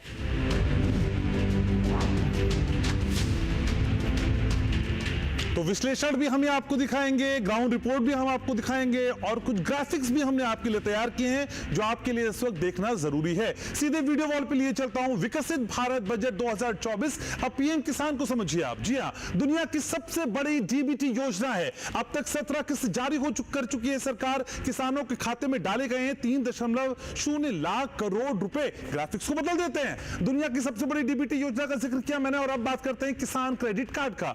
4% वार्षिक ब्याज दर पर ऋण की सुविधा ये कार्ड देता है। 2023-24 में 20.0 लाख करोड़ का कृषि ऋण भी दिया गया। 7.34 करोड़ किसान क्रेडिट कार्ड है सक्रिय। ग्राफिक्स और है मेरे पास, बदल देते हैं। अब देखिए, किसान उत्पादक संगठन 10,000 नए एफपीओ को सहायता का लक्ष्य है। 8,000 एफपीओ का हो चुका है पंजीकरण। एफपीओ से जुड़े 10.2 लाख किसानों को ऋण का लाभ। और बताते हैं आपको, स्टार्टअप में है उछाल। देश भर में स्थापित हुए 1.40 लाख स्टार्टअप। 31 दिसंबर तक कृषि स्टार्टअप की संख्या 2800। चलिए इन ग्राफिक्स से बाद कुछ और चीजें आपको समझाते हैं। प्रधानमंत्री कृषि सिंचाई योजना, हर खेत को पानी पहुंचाने की कवायद। करीब 90 लाख हेक्टेयर क्षेत्र सूक्ष्म सिंचाई के अंतर्गत आया है। तो ये वो ग्राफिक्स हैं जिनको जानना आपके लिए जरूरी है। जैविक कृषि और प्राकृतिक खेती। जैविक खेती के तहत लाया जाएगा 6.0 लाख हेक्टेयर अतिरिक्त क्षेत्र। ध्यान से देखिएगा, 2025-26 तक पूरा होना है 6.0 लाख हेक्टेयर का लक्ष्य। प्राकृतिक खेती के अंतर्गत आया 10.0 लाख हेक्टेयर से अधिक क्षेत्र। तो ये रही बात जैविक खेती की। अब हम बात करते हैं कुछ और समझाने की कोशिश करते हैं आपको कि किसान क्या सोचते हैं। सीधे लिए चलते हैं अपने दिल्ली सेंटर पे, जहां पे हमारी सहयोगी राधिका मौजूद हैं, जो किसानों के मन की टोलेंगी, उनकी नब्ज टटोलेंगी और ये जानने की कोशिश करेंगी कि बजट से पहले यहां के किसान कितने उत्साहित हैं। सीधे लिए चलते हैं राधिका के पास।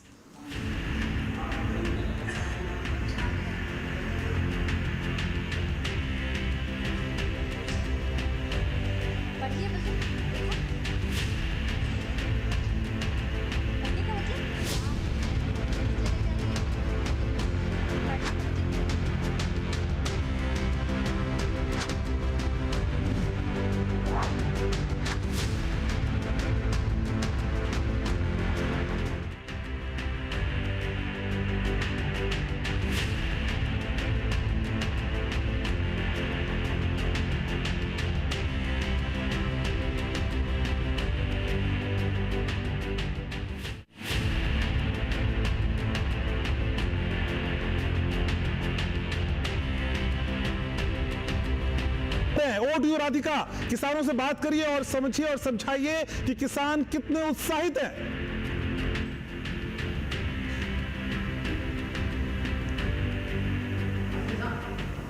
तो चलिए राधिका के पास मैं आपको लिए चलूंगा, लेकिन कुछ और ग्राफिक्स हैं जो आपको समझाने जरूरी है। ई-नाम का ग्राफिक मेरे पीछे आप देख पा रहे होंगे। ई-नाम से जुड़ी है 1389 मंडियां। ध्यान से समझिएगा इस ग्राफिक को। 3900 से ज्यादा एफपीओ भी जुड़े हैं। 1.77 करोड़ से अधिक किसान जुड़े हैं। तो ये ई-नाम की बात हमने यहां पे की है और कई ग्राफिक्स हमारे पास हैं और मैं आपको बता रहा हूं कि आज का बजट बहुत खास है और आज इस बजट की खास बातें भी आपकी टीवी स्क्रीन पे है। नीली क्रांति को अब समझिए आप। यहां पे मत्स्य संपदा योजना में 20,050 करोड़ रुपए स्वीकृत किए गए। मछुआरा परिवारों को सालाना 60 लाख वित्तीय सहायता मुहैया कराने की बात हुई। 2024-25 तक मत्स्य निर्यात दोगुना करने का लक्ष्य तय किया गया। ये नीली क्रांति है और ये बहुत अहम है किसानों के लिए। आयुष्मान भारत, ये बहुत काम की चीज है। 34.45 करोड़ से अधिक आयुष्मान कार्ड बने, आप जान लीजिए। अस्पतालों में 6.80 करोड़ से अधिक मरीज भर्ती हुए हैं और प्रधानमंत्री कह चुके हैं 70 साल से ज्यादा के उम्र के लोगों को भी इसमें शामिल किया जाएगा, तो इससे लाभ पाने वाले लोगों की संख्या बढ़ सकती है। तो बहुत सारी उम्मीदें हैं जो आज हर कोई लगा के बैठा है। और ये देखिए, धुएं से मुक्ति महिलाओं को मिली। प्रधानमंत्री उज्ज्वला योजना, लगभग 10 करोड़ निःशुल्क एलपीजी कनेक्शन मिले।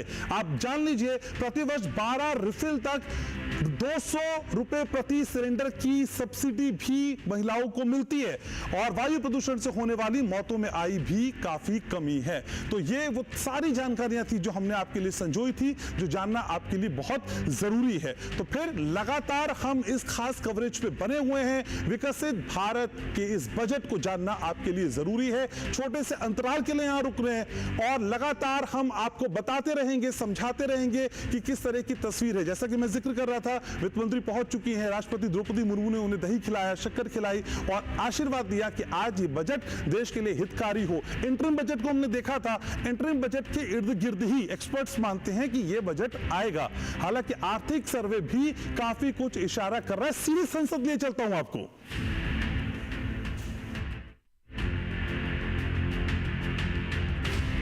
इस कार्यक्रम के प्रायोजक थे ऑल मेक चॉकलेट और कुकीज, हाथ से बनी मिठास।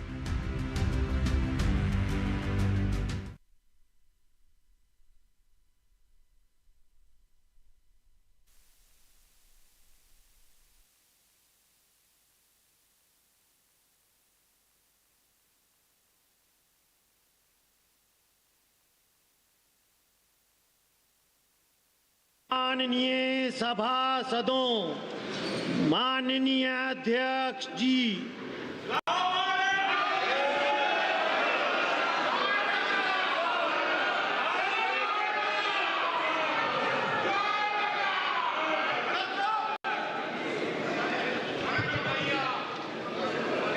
माननीय सदस्यगण,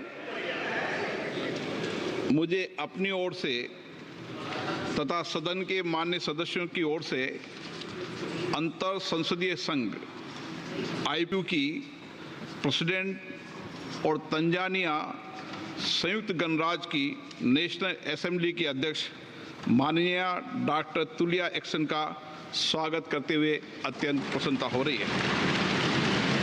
वे हमारी सम्मानित अतिथि के रूप में भारत की आधिकारिक यात्रा पर आई है। यह हमारे लिए खुशी की बात है कि डॉक्टर एक्सन बजट सत्र को देखने के लिए यहाँ उपस्थित है। माननीय डॉक्टर तुलिया एक्सन शुक्रवार दिनांक 19 जुलाई 2024 को भारत पहुंची। उन्होंने 21 जुलाई 2024 को आगरा का भ्रमण किया और इस समय वह विशेष बॉक्स में आसीन है। हम भारत में उनके सुखद और सफल प्रवास की कामना करते हैं। हम अंतर संसदीय संघ के प्रेसिडेंट के रूप में उनकी भूमिका के लिए सफलता की भी कामना करते हैं। उनके माध्यम से हम तंजानिया गणराज्य की संसद के सदस्यों, तंजानिया की सरकार तथा वहाँ की मित्र जनता को बधाई और शुभकामनाएं देते हैं।